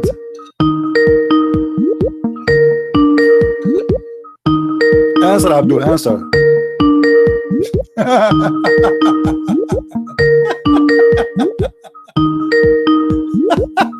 Why you don't want to answer? You're ashamed of the Mut'a? As long as you are calling me son of Mut'a, that means it is a shame to be son of Mut'a. And you just admitted that you do not, the one who have a Mut'a, he don't know who is his father. So what kind of God he allowed Mut'a? What kind of a cult he allowed a man and a woman to have sex just for pleasure? Mut'a. Read and love. That's why he is not calling now. Call me coward. As long as you admit that Mut'a is a shame, and you are calling me son of Mut'a, which means this is an insult. What kind of God he taught his followers to do Mut'a? Yes, Mut'a boy. Yes, Mut'a boy. You are the Mut'a boy, sir. You are the. Well, here we go in front of us. Did your prophet? Did your prophet allow Muslim women and men to have sex for 3 days, 3 nights for fun? You are such a liar. Where do you get all that from? It's in the front of you. It's in the front. It's in the front of you. It's in the front of you in the screen. Why? No, it's not in front of me. It's in the front of you in the screen. Read it. I think you are such a liar Read and a it. coward. Read it. You're such a Potato. coward. Read it. We were talking. Okay, hold on. You are just calling me to call me names and make me scream. I'm not going to scream. It's in the front of you in the screen. You have to read it. You are a coward. You believe it? We are showing it in the screen, and he said to me, I am a liar. Read it and call me, and so we can laugh together. You are really, really being humiliated by your prophet, not by me. I am lying. So what we have in the screen? People in the chat, do you see it in the screen or no? Did you see it in the screen? Oh, wait a minute. I do not see anything on the screen. It is still there. Refresh your. Okay, no, get lost. Refresh your page and call me back. This is not an excuse, and there is no way. Everybody can see it. Refresh your page. And the funny, this is even Quran. The Mut'a is a Quranic verse, not only a hadith. And as long he is calling me son of Mut'a, that means he admitted that Mut'a is a shame and it is nothing but adultery and prostitution. Otherwise, you will not consider calling somebody Mut'a as an insult unless it's an insult.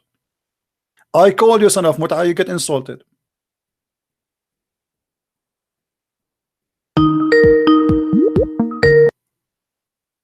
Do you see it now? I see the hadith Salim bin al-Aqwa said, Allah's apostle said, if a man and a woman agree. Is this what you want me to read? Yes, go ahead. No, we were talking about, you said that our beloved prophet was born 4 years after his father. Show me that, please. What about this now? Let us finish this one. No, What is the- no, you what see, is let me show you how coward you are. When I say No, to you, you're when the I say coward. to you, when I say to Don't you, your prophet ever- was born 4 don't you- years. Now you want to change the topic. Let us finish this one, and we will go to your prophet was born 4 years after his father. Now answer. You are the one who insulted me, and you said to me you are upset because I told you you are son of Muta, correct? Because this is an insult. Do you agree? Oh my God! Do you agree that Muta is an insult?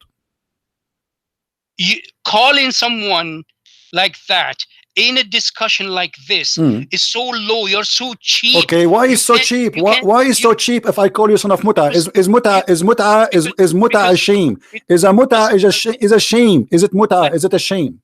Let me answer you. Stop talking and listen. Stop talking. You come from the Middle East, and the Middle East there are Shias who practice the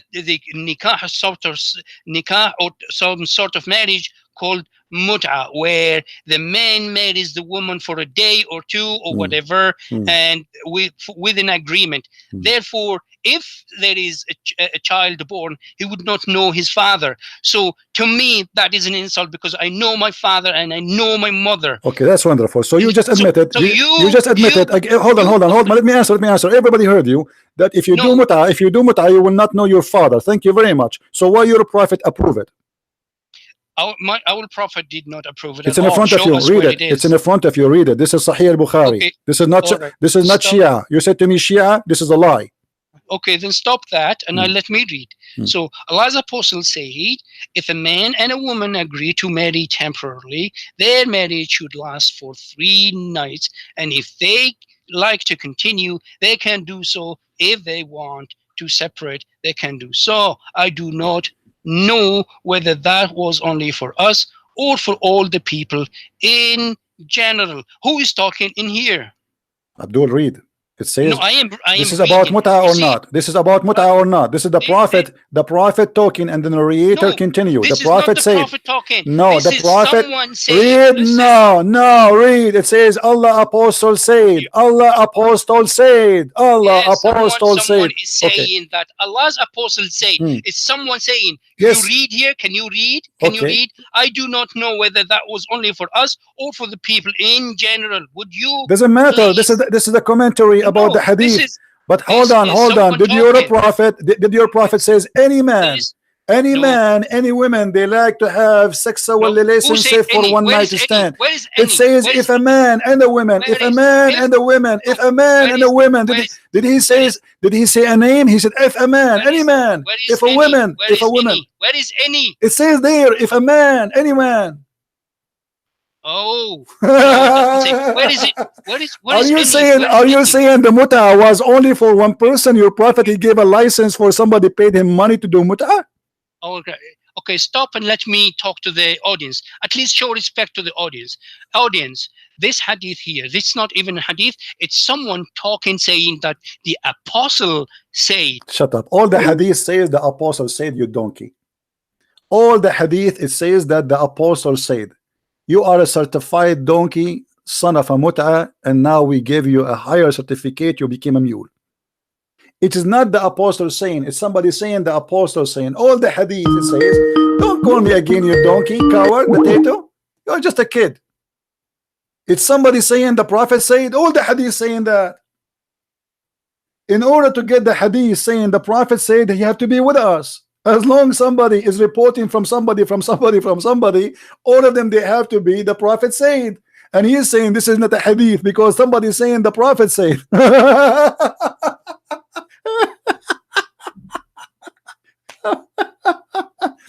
And now look what we proved. He is ashamed of the muta and he says this is Shia. The fact is even in the Quran.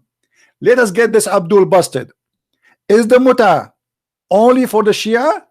Actually, before we go to the Quran, you will see that even Abu Umar ibn al-Khattab and all the caliphate, they practice mut'a after even Muhammad. Let us see.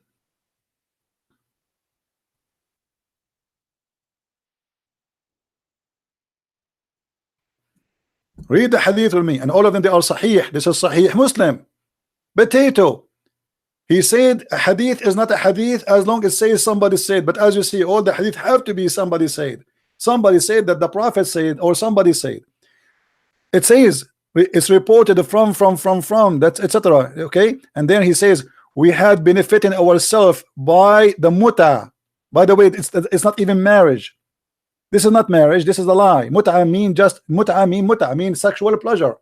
So we had benefit ourselves from doing muta during the lifetime of the Prophet and during the lifetime of Abu Bakr and Umar, which means Muhammad now is dead, and the caliphate, the Sunni caliphate, not the Shia caliphate, they are still practicing muta during the time of Abu Bakr, during the time of Umar, and during the time of Muhammad.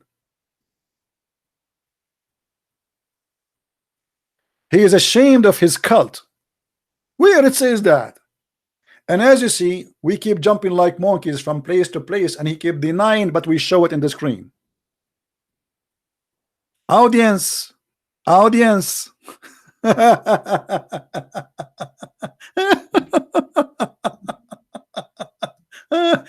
Now let us go and see if this is really for the Shia and the Sunni, or the Sunni and the Shia. As you see, first, actually we prove it already here in the hadith, because Abu Bakr is the enemy of the Shia. He is a Sunni. Umar is the biggest enemy of the Shia. Both of them, the Shia, they hate them to death. Actually, the Shia did not even pray without cursing Umar and Abu Bakr and Aisha. Now, if we go to the interpretation, let us show you how we get them busted. He said this is for the Shia. The fact the Shia are the only true Muslims following still Quran based on this verse specifically. This is the official government of the Kingdom of Jordan, owned by the King of Jordan. This is explained why he is very corrupt. And actually he is from the family of Muhammad. This is why he is corrupt very much. Chapter 24. Interpretation of Al-Jalalain, not my interpretation. I have nothing to do with it. Read with me carefully. Al-Jalalain is not a Shia scholar. He's a Sunni. All right. Look what it says. Seek women with your wealth by dowry or price of wedlock, and it's not fornicating, etc., such as wife enjoy thereby and have sexual intercourse with giving them their wages, dowries, but have assigned as an obligation. Okay. You give them their wages and you practice mut'a with them. And those women, you can marry them and have sexual intercourse with them only for a certain period of time. Ibn Abbas, the cousin of the Prophet, Sunni interpretation. Seeking women, marrying women, or for agreed period of time. Zawajul mut'a. This is Quran. This is not hadith. Seeking women with your money, marrying women for agreed time. By the way, it does not say even marrying women. It says to if women for agreed period of time, which means you go to the woman and you say to her, I want to if you for a day or two, as the hadith says. Any man, any woman, they agree to if each other for a day or two. It's up to them, and if they like to increase, they increase. And who is the one who's talking here? It is Muhammad talking. And the idiot, he says, oh, this is not the Prophet talking. No, it is the Prophet. All the hadith of Islam, it's about somebody saying, the Prophet saying. And when you say, because somebody saying, the Prophet saying, this is not a hadith, that means you are a certified donkey. Literally, stupid idiot. Now we go back here. As you see, this is not Shia, this is Quran. Quran is not the book of the Shia, is not the book of the Sunni, this is the book of Allah. And in Arabic here, the word muta, we see it in the verse. فَمَا اسْتَمْتَعْتُمْ بِهِ مِنْهُنَّ. Bihi, which is their vagina. Whatever you enjoy of it what? Their vagina. So this is why you have to pay them wages for you enjoy it. This is why if you do muta in Islam or even normal marriage, if you don't have intercourse, you don't pay, because you did not enjoy it. A Muslim man, he have obligation to pay only if he enjoy it. If he did not enjoy it, then he will not pay. So the money when a Muslim he pay a woman in Islam is not because he married her, but because he enjoy it, as the verse in the Quran is saying. Because you enjoy it, then you have to pay for what you enjoy. Women is a sex toys in Islam.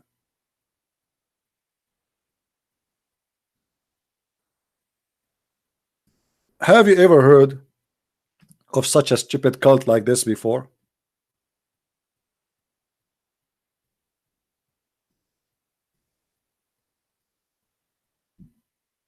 Hey, Ali, do you like to call me again? Call me, Ali. I finished my conversation, so we can laugh. I will call you.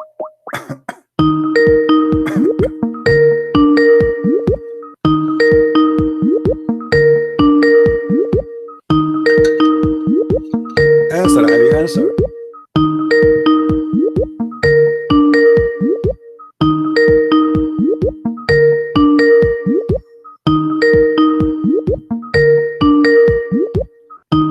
Okay, Ali, don't answer. It's up to you. He's doing muta right now. He will call me after he finish muta. How this can be even close to be a religion? A prophet, he is saying any man, any woman. And look how funny he is. He says, where is the word any? In Arabic, actually, it says any. Oh. Hey, Abdul. My name is Ali. Okay, you said to me before, where is the word any? Correct? Yeah. Okay, does it say in Arabic any? Show me the Arabic. I cannot see. I am forbidden to you are wedded women. No, refresh your page. Refresh here your page. It is. Refresh You're your talking YouTube. about the al-muhsanat. Refresh your page. Refresh it. No problem. I have done that. Okay, it says ayyuma. Okay, until you see it, I will read for you in Arabic. Ayyuma rajulin wa imra. What ayyuma mean? Ayyuma. Ayyuma, it means if a man. No. What ayyuma mean? Don't force me to get you busted. I can take the word as it is, put it in the dictionary in front of everybody. What ayyuma? What ayyuma mean? What ayyuma? Hold on, Abdul. Abdul, what ayyuma mean? I can't copy the word right now and paste in the dictionary and get you busted. You said to me where it says any. Ayyuma mean any. Stop and listen. You see what you are saying here. If you translate word by word, then it will give you what you're looking for. But what ayyuma mean? What word by word? This is ayyuma mean any? Yes or no? Oh, sir, you have to take the few. Shut up and don't call me again, you coward potato. If we translate word by word, yes, there is any. So what we should translate? How we can delete the word any? He challenged me, where is the word any? Because he did not see it in English. Where is any? It's in the front of you.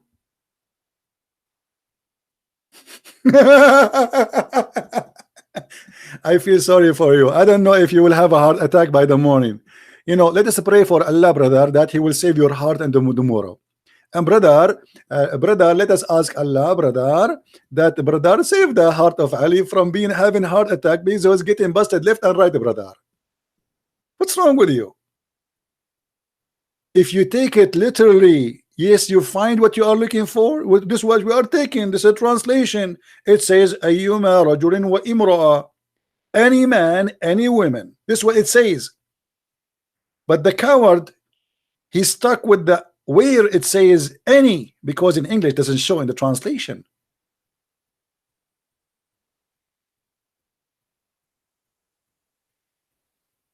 Where is the word any? But anyway, even there it says if a man, any man. As long if a man, it's mean doesn't matter which one, any Muslim man, obviously. But no, no, no. You need to show me the word any.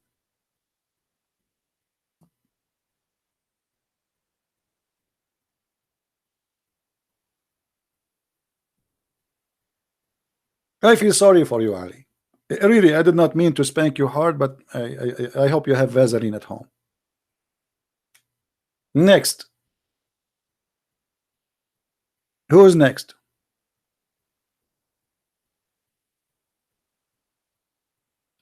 Brother, those are Shia, brother. The Shia, they do that there, brother. The Prophet was Shia.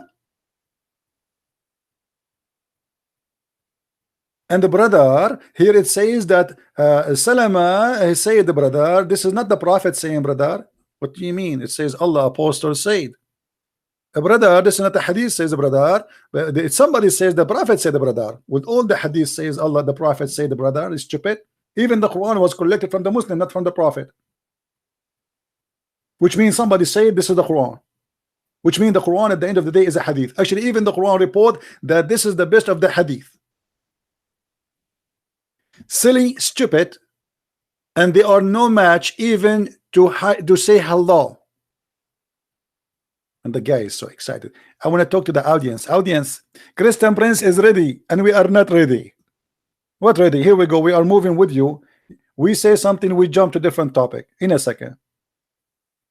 Same as we got you busted when you said that the Prophet did not order to kill the Christians and the Jews. And not only that, the coward Muhammad, he swear that he is going to expel the Christians and the Jews from the Arabian Peninsula.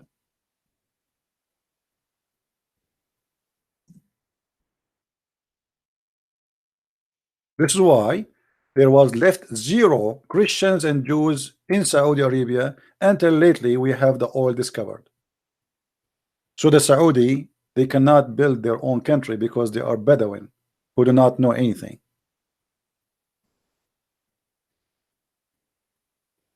Is that the Prophet saying, brother? Oh no, brother, it's not, because somebody said the Prophet said, brother. Oh boy.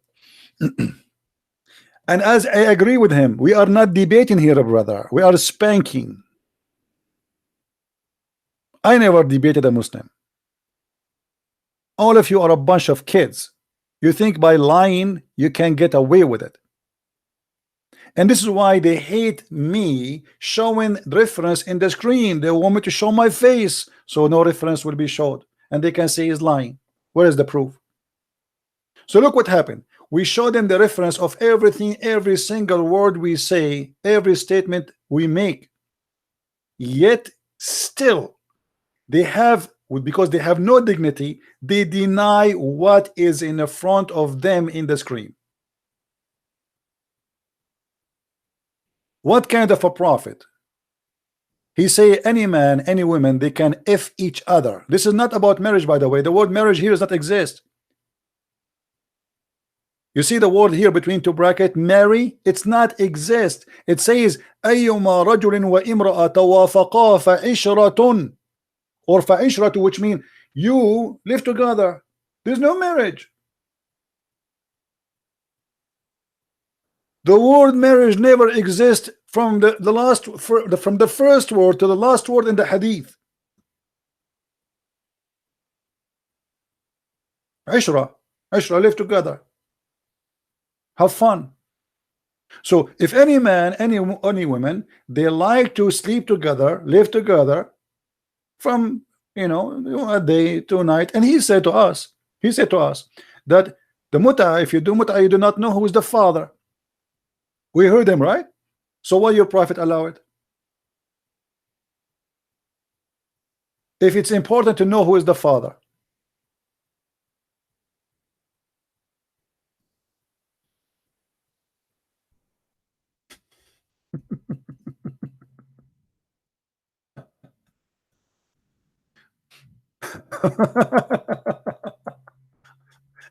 Sometimes funny things happen to me. You will see me sitting in my car in the traffic light, and suddenly I explode with laughing, and people, they are around me, they are looking, what's wrong with this guy, why he's laughing, even if he don't have a Bluetooth in his ears. Because sometimes I remember a moment of something, a conversation happened between me and a Muslim.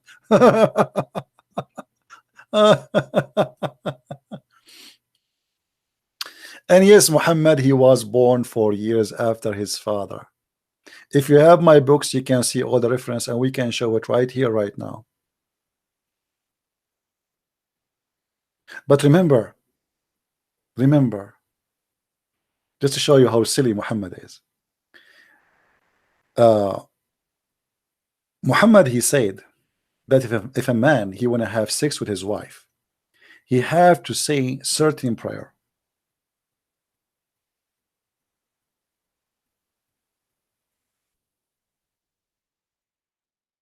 Otherwise, Shaitan, he is going to have sex with your wife.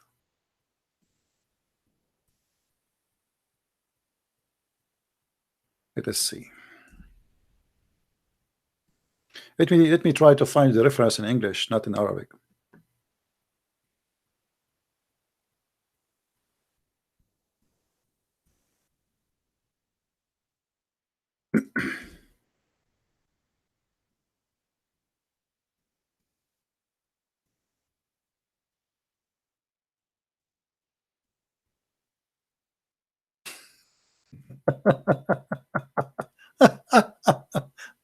Okay. All right.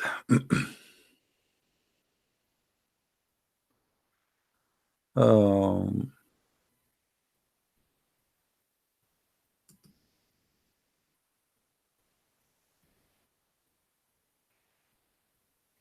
hmm.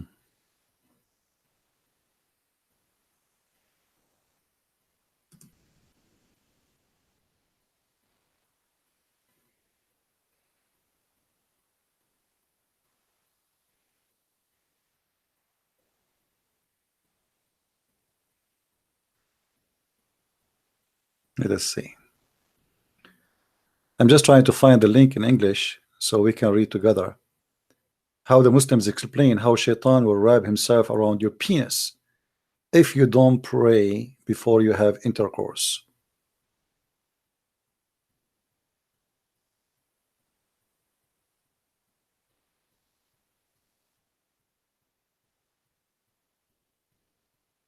If any have the link for it in English, let me know. But anyway, I show it on the screen before.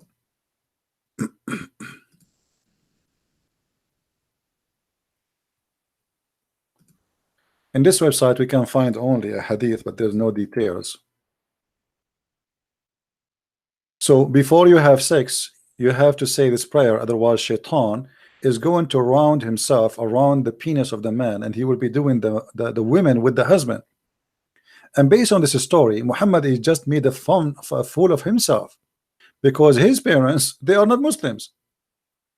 That's mean when his father and his mother, regardless who they are, we do not know really who is the father of Muhammad, but regardless of who they are, when they had sex, obviously the one who was doing the mother of Muhammad was Shaitan, because Muhammad saying if you don't say this prayer, Shaitan will be doing your mother, your wife.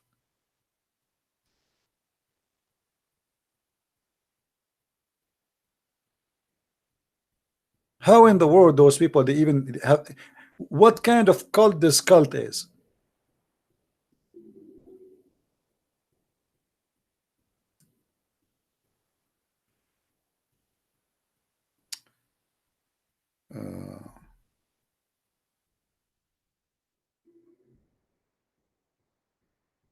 Let's see.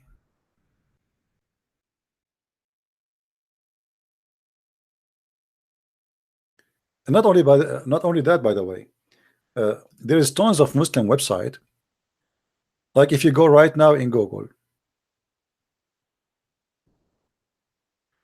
and you ask a question, can a person have, can a genie, can Shaitan have sex with my wife? According to Muslims, all of them, they agree that yes, he can.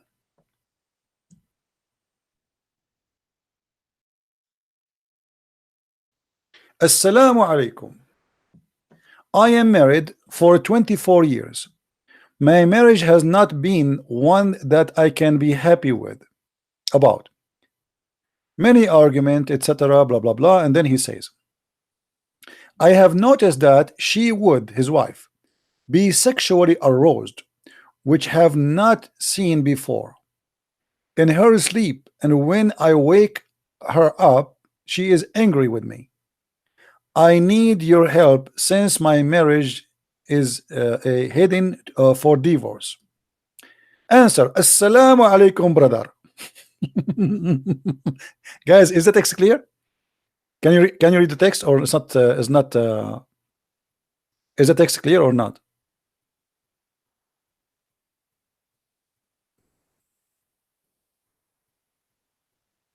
Can you read it? Okay. She is right in the sense that sexual dream, like nightmares, are dream, illusion, etc. Hulm, from shaitan only, from the sense of etc. Not in the sense that shaitan affects something of someone. And then he says, I advise you, brother, to recite Wadud, Wadud 100 times. If you say Wadud 100 times, okay, what that will happen? The only daily to in the intention of renewing love. If you say Wadud, Wadud, Wadud 100 times, your wife, she will love you. Okay.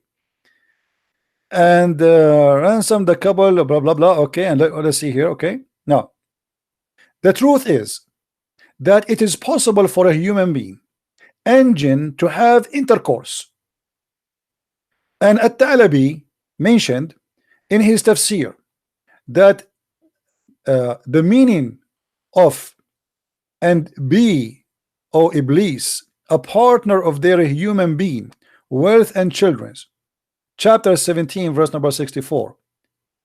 At-Tirmidhi, he said, etc., narrated, and Mujahid said, when a man has intercourse with his wife and he does not name Allah, the jinn, the shaitan, he coils him around his yurta.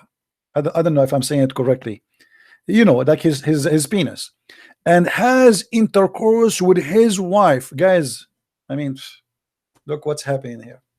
All of you Christians, Hindus, Buddhas, atheists, when you have sex with your wife, shaitan is a condom. You don't see him, but he's there. He wrapped himself as a condom around your penis, and now he is doing bang bang to your wife. And you are asking me why I'm still not married? Hello?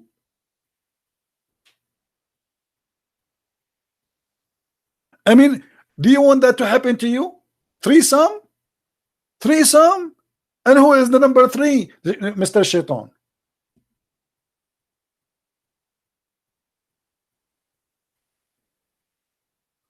And the funny, there's a Muslim in the text saying to me he's lying.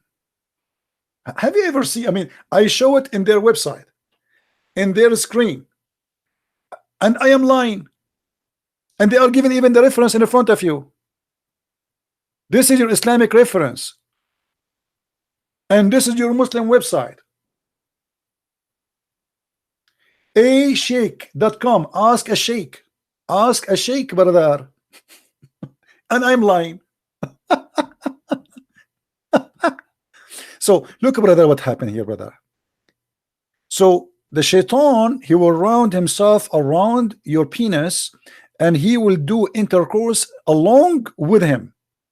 It looked like you, both of you, will have orgasm together. I mean, how shaitan he have to match himself? Like, what if the man have orgasm and he stop? So you have to finish it before you finish it. Otherwise, we have a problem here. And that is the meaning of saying, Most High, whom neither a man nor genie has had sex with them, not touched them, have intercourse with them, or broke their hymen, the skin inside the vagina. This is in the Quran, chapter 56, verse number 50, chapter 55, verse number 56. And actually, you see this verse right away in the cover of my book. If you go read my book, 6 on Allah, you will see that the same verse I used there. So the Muslims, it is a satanic cult full of fictions, stupidity, madness, It's a cult. Whatever you know, the cult is made of collection of fantasies and superstitions and lies, and even kids cannot believe in such a garbage. So Muhammad now, he told them, if you don't say this prayer, Shaitan is going to do boom boom bang bang with your wife. And I can explain why Muhammad, he keeps saying those things. Muhammad always, he used the terror method, terrorism in war or terrorism in ideas. So you will see Muhammad as an example saying, if you enter the bathroom and you don't say certain prayer, Shaitan will enter and he will play with your anus. So now a Muslim, he is afraid to enter the bathroom without saying a prayer. You have to say a prayer before you have intercourse. You have to say a prayer before you eat. You have to eat with the right hand, otherwise Shaitan will eat with you. You have to put your hand on your mouth if you do sneeze, or if you do yawning, sorry, because Shaitan, he will jump inside your mouth. You cannot sleep in your back, in your stomach, because if you sleep in your stomach, Shaitan will do you from behind. So now the Muslim, all day he is afraid, he's terrified. Shaitan is going to F him. Shaitan will F his wife. Shaitan even is going to have sex with his belly button. Shaitan will jump in his mouth. Shaitan will laugh at him. Shaitan will piss in his ears.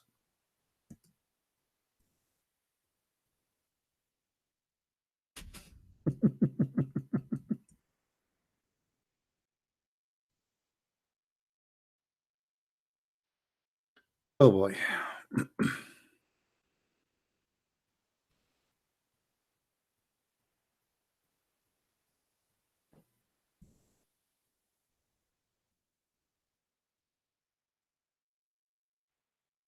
Look at this.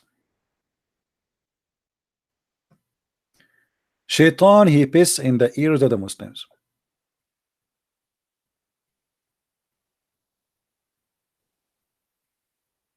Why a Muslim he have to clean his nose?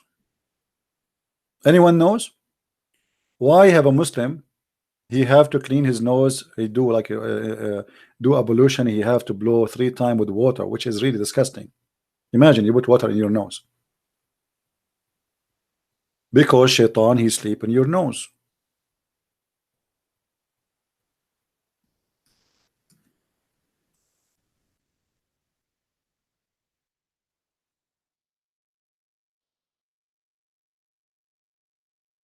Let us see where we can find.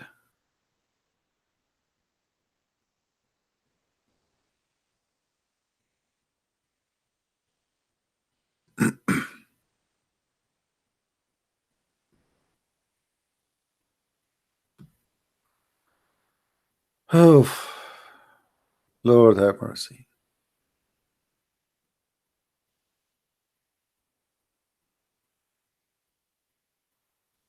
Look at here. Look at this one. Yahya related from etc. that the messengers etc. he said, Shaitan ties 3 knots at the back of your head when you sleep. Guys, this is true. Every day I woke up in the morning and I find 3 knots behind my head. 3 knots. The Shaitan, he tie 3 knots in the back of your head every night you sleep. Okay. So, okay, what will happen then? At the back of your head when you sleep, then he seal the place of each knot with you have long night ahead, so sleep. If you wake up and remember Allah and not untied, if you do wudu, a knot is untied. If you do pray, a knot is untied.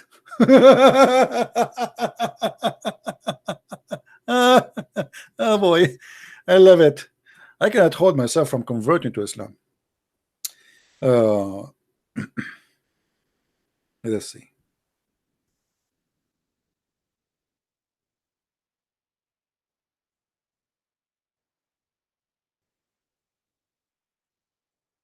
Trying to find you the hadith.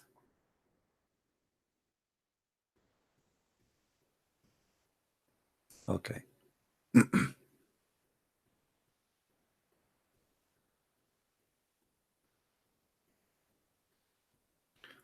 Where shaitan he sleep? I'm looking now where shaitan he sleep. Shaitan he sleep in your nose. Somehow he like it. And by the way, this is proven to be scientifically true. Actually, when I was a kid once, my mom, she entered the bedroom and she noticed that there's 2 feet coming from my nose.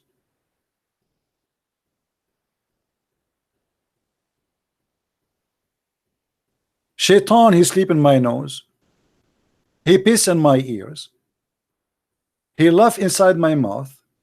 He play with my belly bump. And he if the Muslim if he sleep in his belly. And he share the wife if they are doing bugu bugu. What is left? This is Islam. Are we making things up? This is Sahih Bukhari. This is what? This is Sahih Bukhari.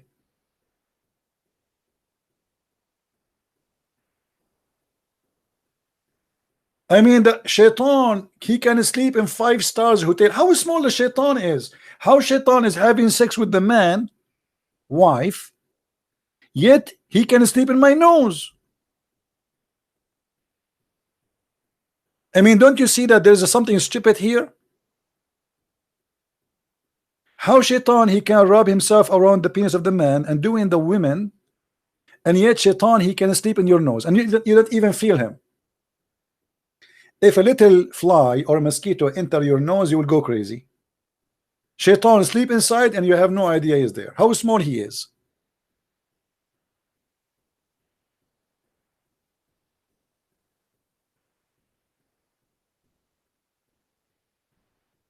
There is a video on YouTube. I don't know if you guys saw it. It's just for a laugh. Let me try to find it.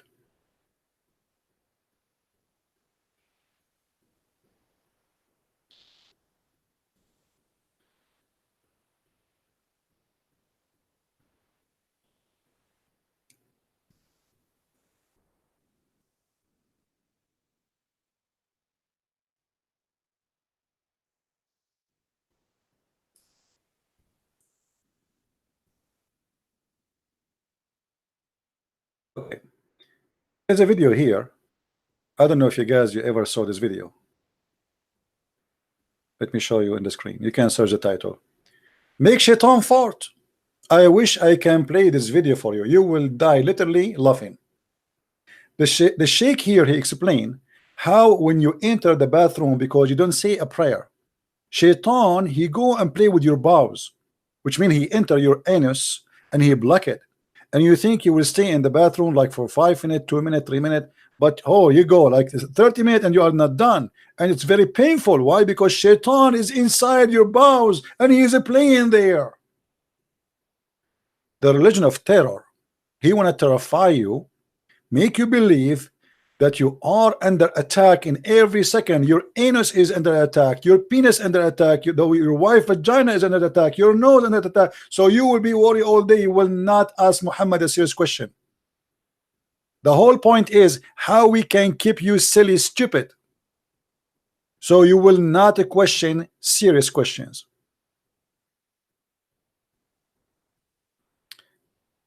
Actually, somebody sent me a picture here. Interesting. Let me share it with you. It's very truthful.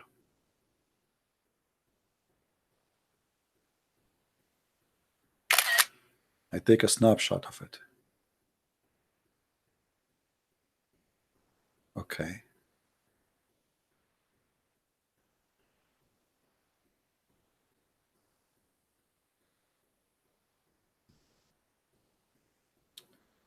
Look at this picture.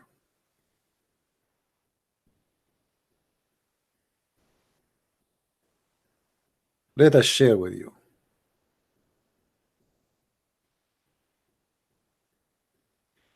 This is exactly what Muhammad is saying to you Muslims. Now you might think we are making fun of you. Well, your prophet making fun of you, not us.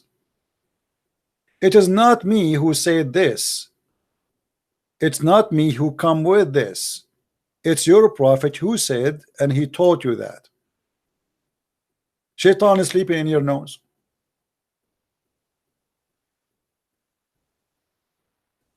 Hello?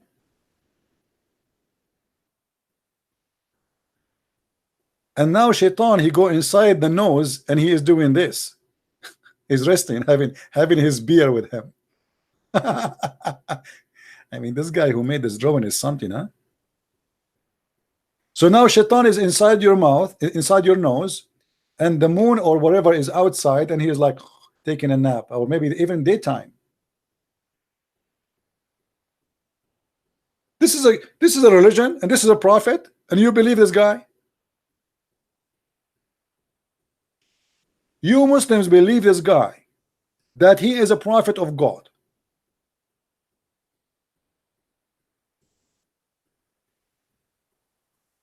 I am truly convinced that Muhammad is a prophet of God. I have to admit. I mean, who can deny this? Look, I mean, this is wisdom and this is true. Must be true. I thought Shaitan, he will go and sleep like in Las Vegas, a striptease club, you know. My nose, my poor nose, the poor Shaitan. He could not find a place to sleep in except a nose. A nose. And not only a nose of the Muslim. You have to be careful here. The conspiracy. A Muslim always, he believes he is under conspiracy. He is under attack. Shaitan sleep in his nose, play with his ass, play with his penis, round himself around his penis, doing his wife, pissing in his ears. And not only that, Muhammad, he go even farther, and he explained to us what Allah he like for hobbies. As an example, what is the hobby of Allah? Everybody have a hobby. Allah have a hobby, which is he enjoy watching sneezing show.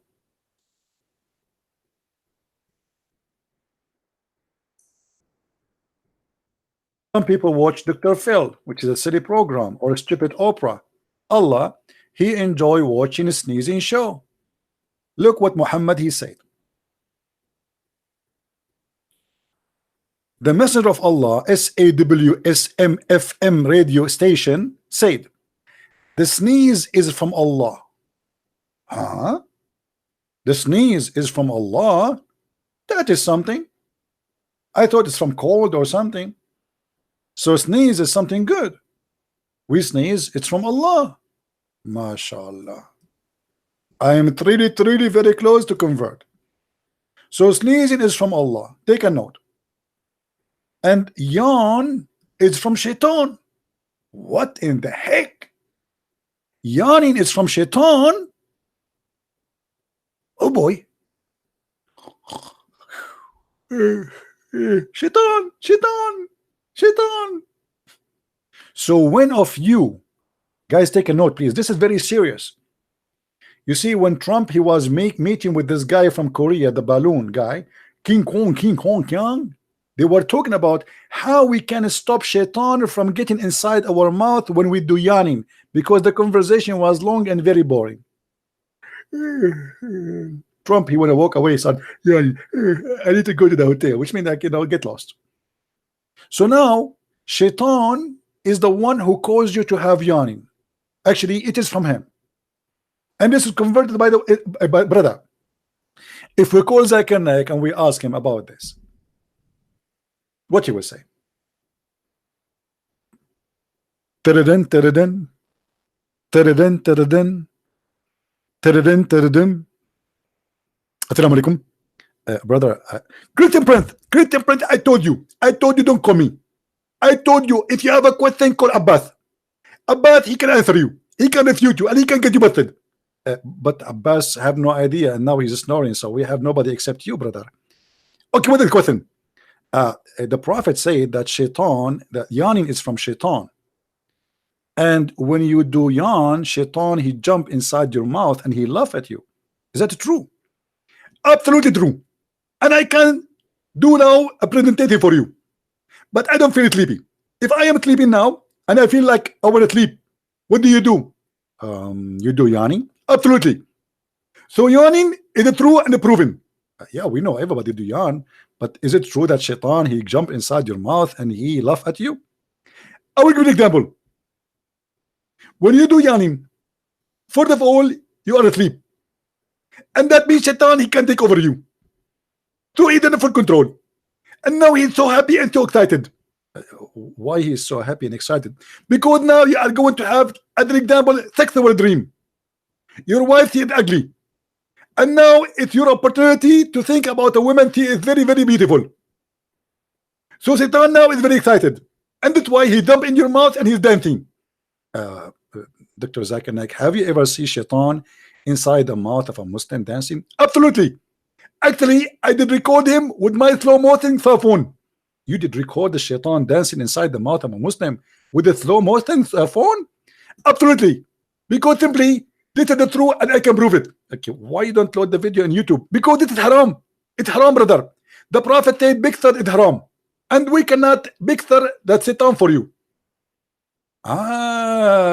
Because it's haram, you will not post the video. Okay. Well, thank you, Zacharias, for your reference and for your confirmation. Thank you very much. I mean, when you do yawning, shaitan, he jump in your mouth. Read with me carefully. And when one of you yawns, let him cover his mouth. Actually, I saw an article about this. The Muslim made an article saying that the Prophet was teaching us how to prevent diseases. Liars. It's not about diseases. It's about shaitan will jump in your mouth. Read carefully with me. With his hand, for when he say, say what? Do you guys remember the guy who called me 2 days ago and he said to me, shaitan laugh from inside his opening. Brother, this is very dangerous, brother.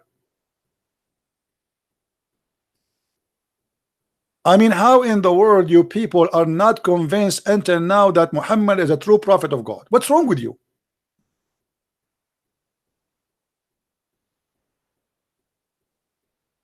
Once I opened a chat room in Pal Talk program, and I named the chat room, "Let us sneeze for the sake of Allah."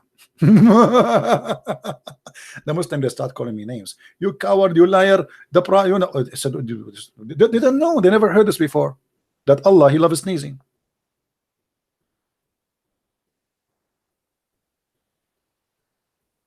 Allah, He loves sneezing. Not only sneezing from Him. Read this hadith with me. Here we go.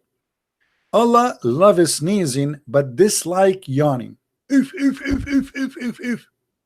There is an opposition between yawning and Allah. You yawn, Allah is upset. You sneeze, Allah is happy. This is why, according to a scientific study by a scientist from Japan, his name Yama I do lie Yama, very well known scientist for Muslims. He is used in all articles. He said that the best months in the year for Allah is January, February, March, where people they have a lot of sneezing.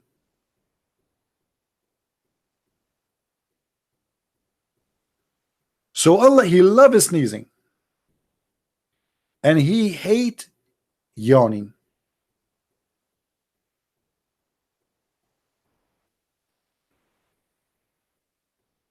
And you are telling me Islam is not from the true God? You people are sick. Truly you are sick and you have mental issues. How in the world you don't believe in this? You have to believe in it.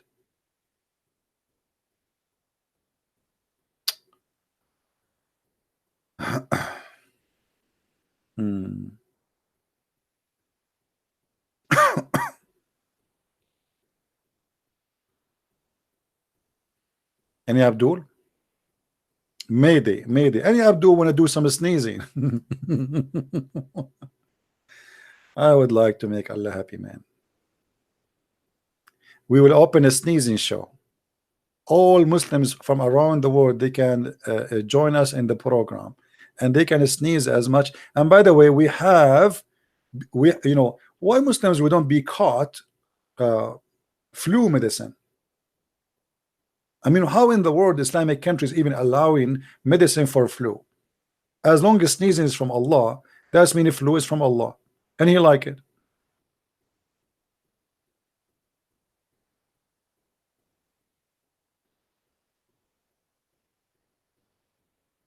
Any Abdul?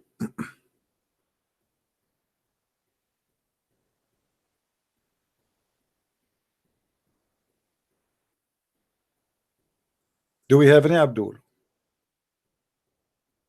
Any person like to sneeze? Ali, he says you have a dirty mind. Look who is talking about dirty mind. A guy who believed that his God will give him endless penis. Talking about dirty mind. A guy who believed that Allah will give him an orgasm of 70 years. He's speaking about dirty mind. A guy who believed that in the heaven of Allah he can have sex with his mother, his sister, his daughter, and even anything, even with men. He is talking about dirty mind.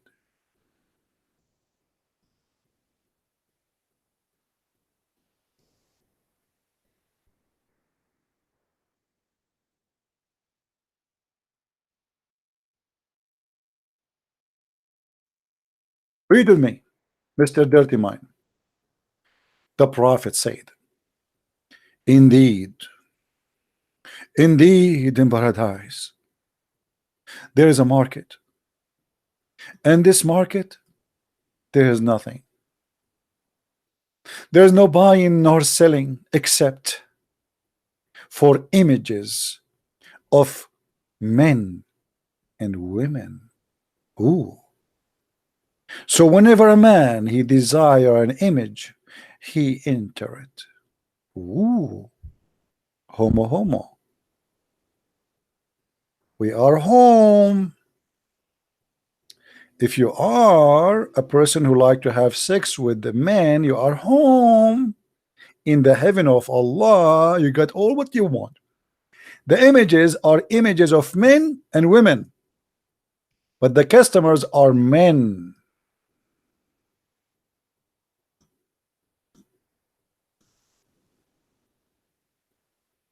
Liar, Christian Prince, liar.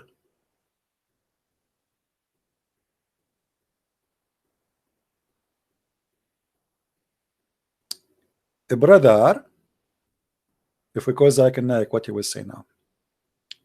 Brother Fitter, the prophet said that in the heaven it's going to be free and open, but you have to take into consideration that there is a market in the heaven where you have to pay. It's not for free. Excuse me. You have to take with me your credit card. And in this market, there is nothing to buy except images. Yes, brother. There you have a question. What is your question? Brother, there are questions. I mean, the question is, there are images of what, brother? This is a good question. Thank you very much. The brother did ask a question. Those images are images of what? Those are images and the beautiful picture of a beautiful men and beautiful women. As an example, the women, she will have big breath. As the Quran confirmed in chapter 13 verse 18, it said that they will have firm, big breath. And the men, brother, they will look like a brother, Prophet Dotif. Prophet Dotif, he was very handsome. Everybody liked to sleep with him. So in the heaven, there's a market where there is images, you can have sex with it.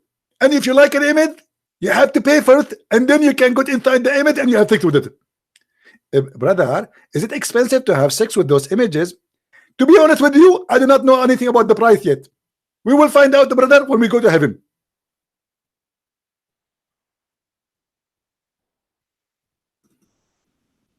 Hello?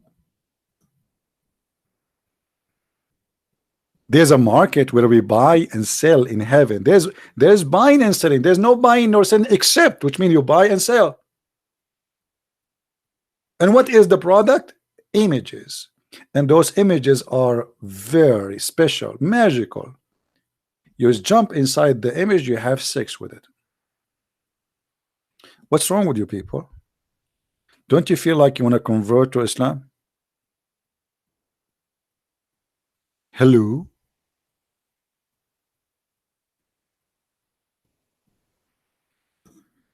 Man, finally I will find a bunch of wives there.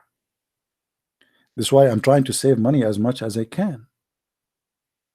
You go to heaven, you start purchasing pictures. You come back home and you have a truck full of images. In my case, I will buy images of women. Sorry, I don't like men, to be honest with you. And then I put them inside the house. And look about how fun it is. You see, if you have a normal wife, she will give you a headache, like buy me this, bring me that. I mean, come on. She is an image. She go to life only when you jump inside the image. You finish, you get out, that's it. You are back, and she cannot do anything no more. She can't ask you for buying jewelries, buying her a dress, taking her vacation. No, no, no. She is just an image. She cannot talk. She cannot complain. So you jump inside the image, brother, and you have sex with the image, brother. And brother, oh boy, brother, you should not think of him for a second to compare between those images in the earth and images in heaven. As an example, the prophet, he promised that a Muslim woman, she will have an ass of 1 mile side. Let me see if I can find it in Arabic, in English here. Which is not really big if you think about it. I mean, I cannot find it in the English one. 1 mile? 1 mile ass only? Why? I mean, what Allah?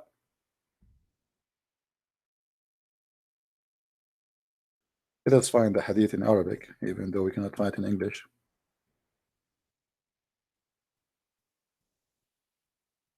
What Allah will lose if He make it 2 mile?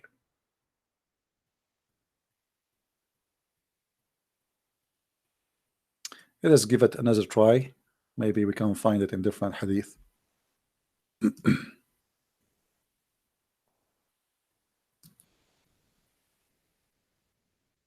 No, we can't find that too. Oh, hold on. Is that the one? No. No, this is not the one. Let us find it in Arabic, as long as we cannot find it in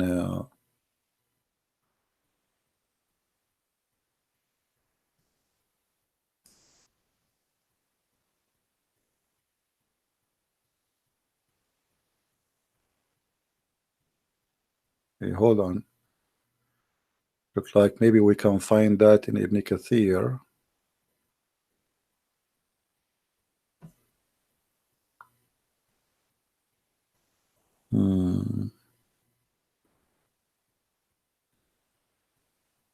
No.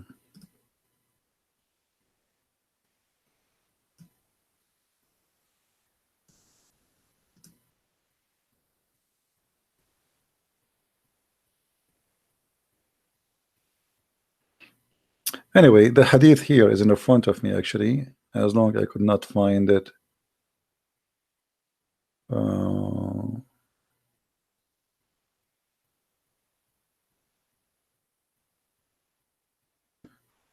Okay, hold on. We should find it, actually. I don't like to mention something without showing the reference. You know, the Muslims, they would say he's lying, you know. Oh.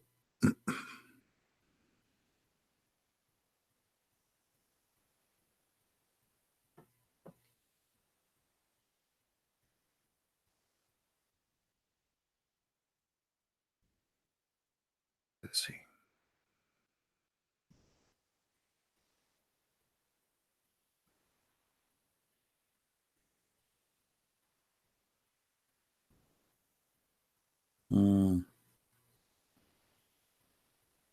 Anyway, the reference in Arabic in front of me, actually, but it looked like I have no choice but to show it, otherwise we have to look.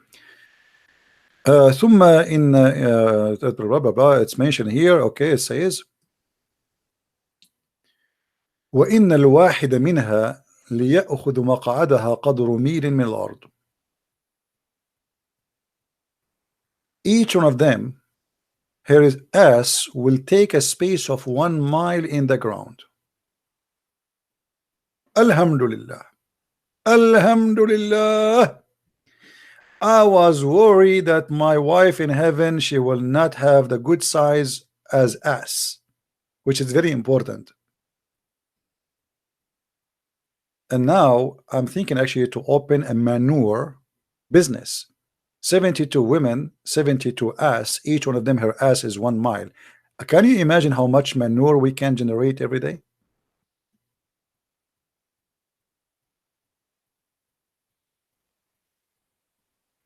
The funny, you see the reference in front of me, but I cannot find it in the English one. It says Rawahu here. This hadith number what here? And the reference. This is the book of Al-Buhur al-Zakhira fi Ulum al-Akhirah, page number 154. And supposedly the hadith should appear in a Turmudi, as you see the numbers there, and Ahmad and Al-Haythami, but I cannot find it in English, as you see.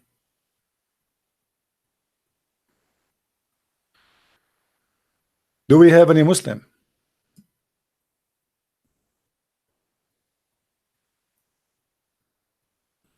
Guys, did we have a good time? You know, I cannot stay long really, because this always when I read this story about my wife, she would have 1 mile ass. It's like my dream come to be true. Now I do not need bodyguards. Any terrorist, they want to attack me, I will turn the ass of my wife and they will order her to fart, and I will light, I will have like the one for barbecue, you know, I will light the fire, and you know that farting is a flammable. Do you know that, right? I will burn them alive. It's a mass destruction weapon. 1 mile ass farting. Can you imagine what can happen? It's like a hurricane. So you have to think about this as in a positive way. And please be aware that if your wife should decide to spoil herself and jump in the top of you, you are history. 1 mile ass. Nice to meet you.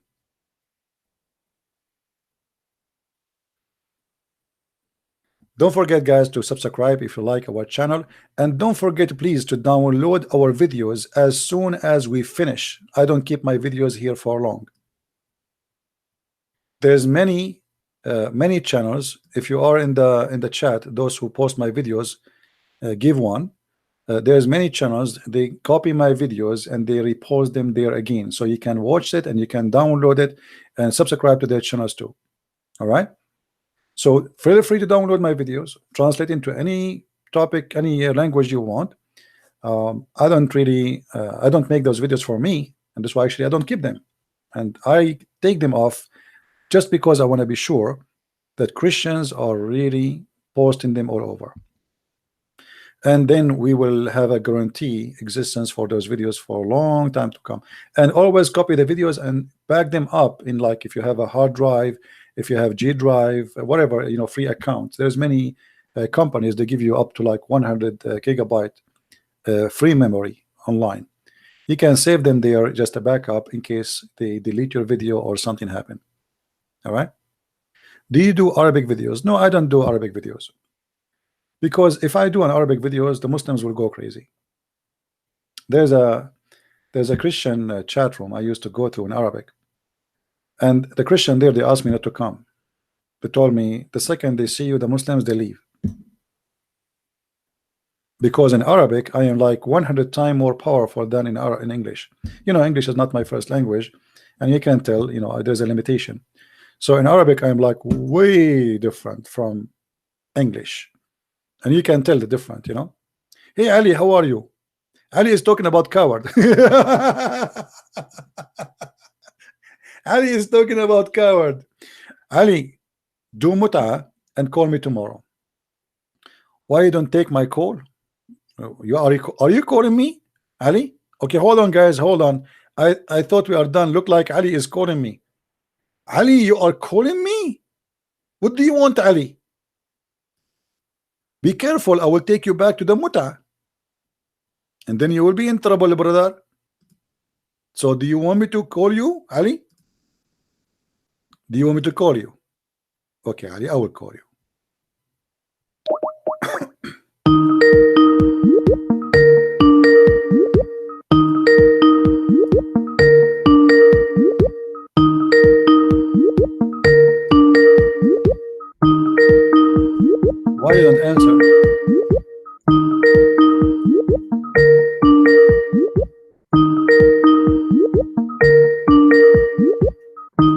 See, Ali, I called you before and I call you now and you are not answering. But I will keep you giving ring forever. Brother Ali, your prophet is the master of muta, and he himself he did muta, and the caliphate they did muta, and muta is in the Quran, not only in the hadith. So stop fooling yourself, Ali. I feel sorry for you. Yes, Ali. Yes, sir. Why are you such a cheap and dirty man? Why are you talking about Zakir Naik when he's not here? You cannot even qualify to clean his shoes, and you are mocking him like this? You're so cheap and dirty, Okay, man. let us talk about cheap and dirty. Hold on. Is it No, true? no, no, Is no, it no, true? stop. No. This is between Hold me. on. No. When you mention something, I will stop you. We have to talk about. I will call you back. Is it true that your prophet he cleaned his bum, he cleaned his penis, and he dry his hands on the wall? Cheap and dirty. I will call you back, and I want an answer. When you mention something to Christian Prince, everything you say to him is going to be used against you in the court of law, which is the court of Christian Prince. So the question is, don't tell me you did not hear me. Isn't it true that your prophet he cleaned his sexual organs and he dry his hands on the wall? I'm calling you.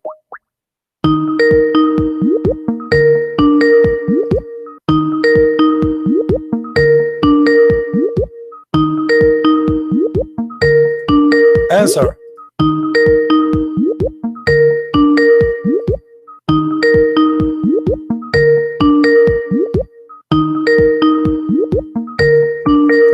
Answer, Abdul.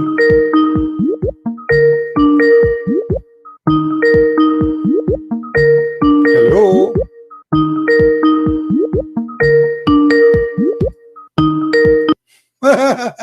Why you don't want to answer? You want to talk about cheap and dirty? A prophet of God. You see, if I go to the bedroom of the prophet, I will find what in the wall? I will find a Picasso art. Call me coward. Let us see who is the cheap and dirty. He dry his hands on the wall. Call me potato. Anything you say to Christian Prince is going to be used against you. Be careful. I am Christian Prince. I know what you know not. Liar, call me back. Call me. Why you don't want to talk about it? Guys, did he call me cheap and dirty? Let us talk about cheap and dirty. You Muslims, you talk about me in my back. Your prophet talk about Jesus in his back 600 years after Jesus. Now let us talk about cheap and dirty. The man who cleaned his ass with the 3 rocks. The man who dry his hand in the wall of his bedroom. Cheap and dirty. Call me. Do you have the courage? And the one who will not show reference is a coward. Do we agree, guys? The one who does not show reference of what he claimed, he is a liar, not only a coward. Show me. Silence me. Call me. Hello? No, call me. Why you don't want to call me no more? Yes, I will show the hadith in Arabic. I will show it in English. I will show it in Arabic. And I will translate it to you in Chinese. Let me translate. Which is mean the prophet was touching his organs and drying his hands on the wall. I hope you like my Chinese. Call me. Coward? Why you don't want to call? Hello? Hello? It's me you're looking for. You have no idea you are talking to who. You say to me 3 words, I will get you a story, will make you ashamed of your cult. I am a Christian Prince, the Wikipedia of what Muslim, they make fun of me. Do you know Christian Prince, he say Wikipedia? Yes, because I walk with it. Not Wikipedia. Walk. I'm a walking, talking library of Islam. All your garbage is here. Hello? Ali, why you don't want to call me? What happened? Brother Sister, when the prophet he have sexual intercourse, and he's going to clean his penis. And the Prophet he have a habit. After he do that, he dry his hand in the wall. And this is a proof that this is very healthy. First of all, you do not need to pay for paint for the wall, because you can imagine all the color in the wall. And now I wish I can get the wall with the Prophet you to dry his hand there. And you can imagine how much we can threaten eBay in auction. Call me. Hello? Look at the cover, Ali. He will not dare to call anymore. Potato, potato, potato, potato, potato, potato, potato, potato, potato, potato, potato. Run, run, run, run, run, run, run,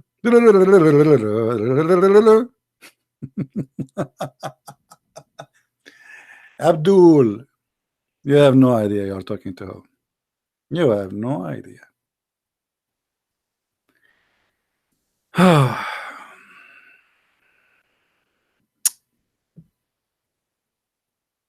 Oh boy.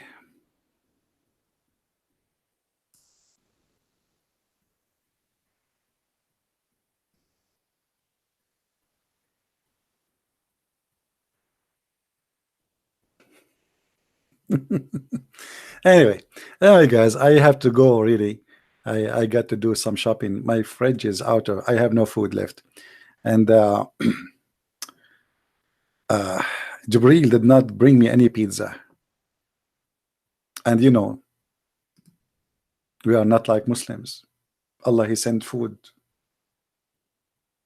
for Muslims just by praying to Allah. There's a guy, if you remember him, and now he left Islam. He used to call himself convert to Islam, and now he called himself don't convert to Islam. His name is Brother Ishmael. I don't know, for some reason when somebody convert to Islam, he turned into a fool. But thanks to God, now he repent and he is back to his mind, and now he is fighting Islam. He made a video a long time ago saying he wanna, like, you know, he's trying to convert people to Islam, and he come with the story as the following. We Muslims, don't disturb me. Come on, I'm talking right now. You're stupid, really. I mean, what's wrong with you? When I ask you to call me, you don't call. What a donkey.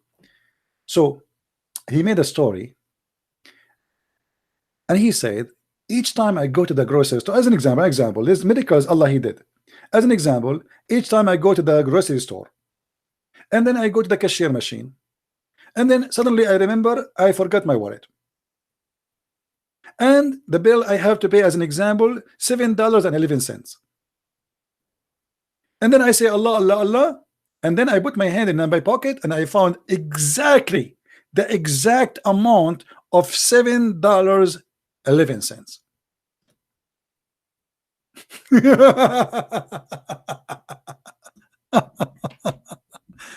So guys, now I'm going to go to the store. I will not take my wallet with me. When I arrive to the cashier, I will say Allah, Allah, Allah, and he will put exactly the amount I need to pay my bill. Please, brothers and sisters, don't take your wallet with you when you go to shopping. Before you arrive to the cashier, say Allah, Allah, Allah, put your hand in your pocket, and you will find the money there. And now you can imagine what the women they do with this advice. They will go and buy all the very expensive stupid bags in the shop. Allah, Allah, brother, people are dying in Somalia, people are dying everywhere. What about the refugee? They are desperately, they are Muslims, they are saying Allah every day, all day long, and Allah is not sending food. It's European Union sending food, it's the Americans sending food, it is the Canadian, the Australian, not even the Muslims.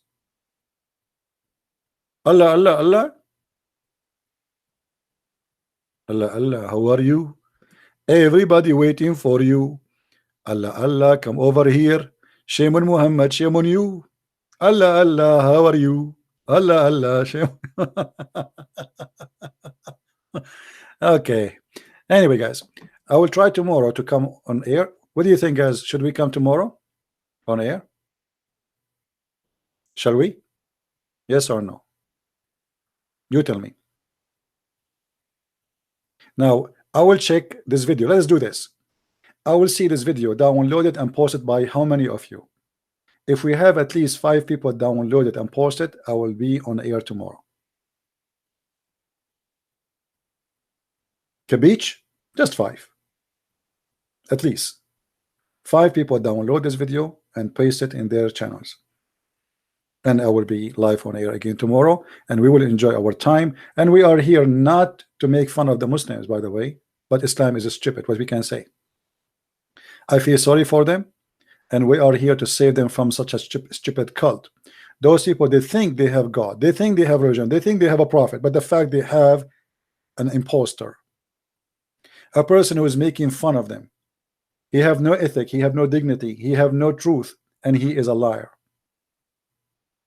Shaitan does not sleep in your nose, and you don't piss in your ears, and you don't have sex with your wife, and this is all is a stupid lies. And Shaitan don't go inside your anus. You have to be mentally ill to believe in such a garbage. And if your prophet is not mentally ill, you tell me what make him mentally ill then. So everybody, thank you for being here. May the Lord bless you. And I will see you tomorrow, almost the same time. Christ is Lord, Islam is false. And see you soon again. Take care and see you. Bye-bye.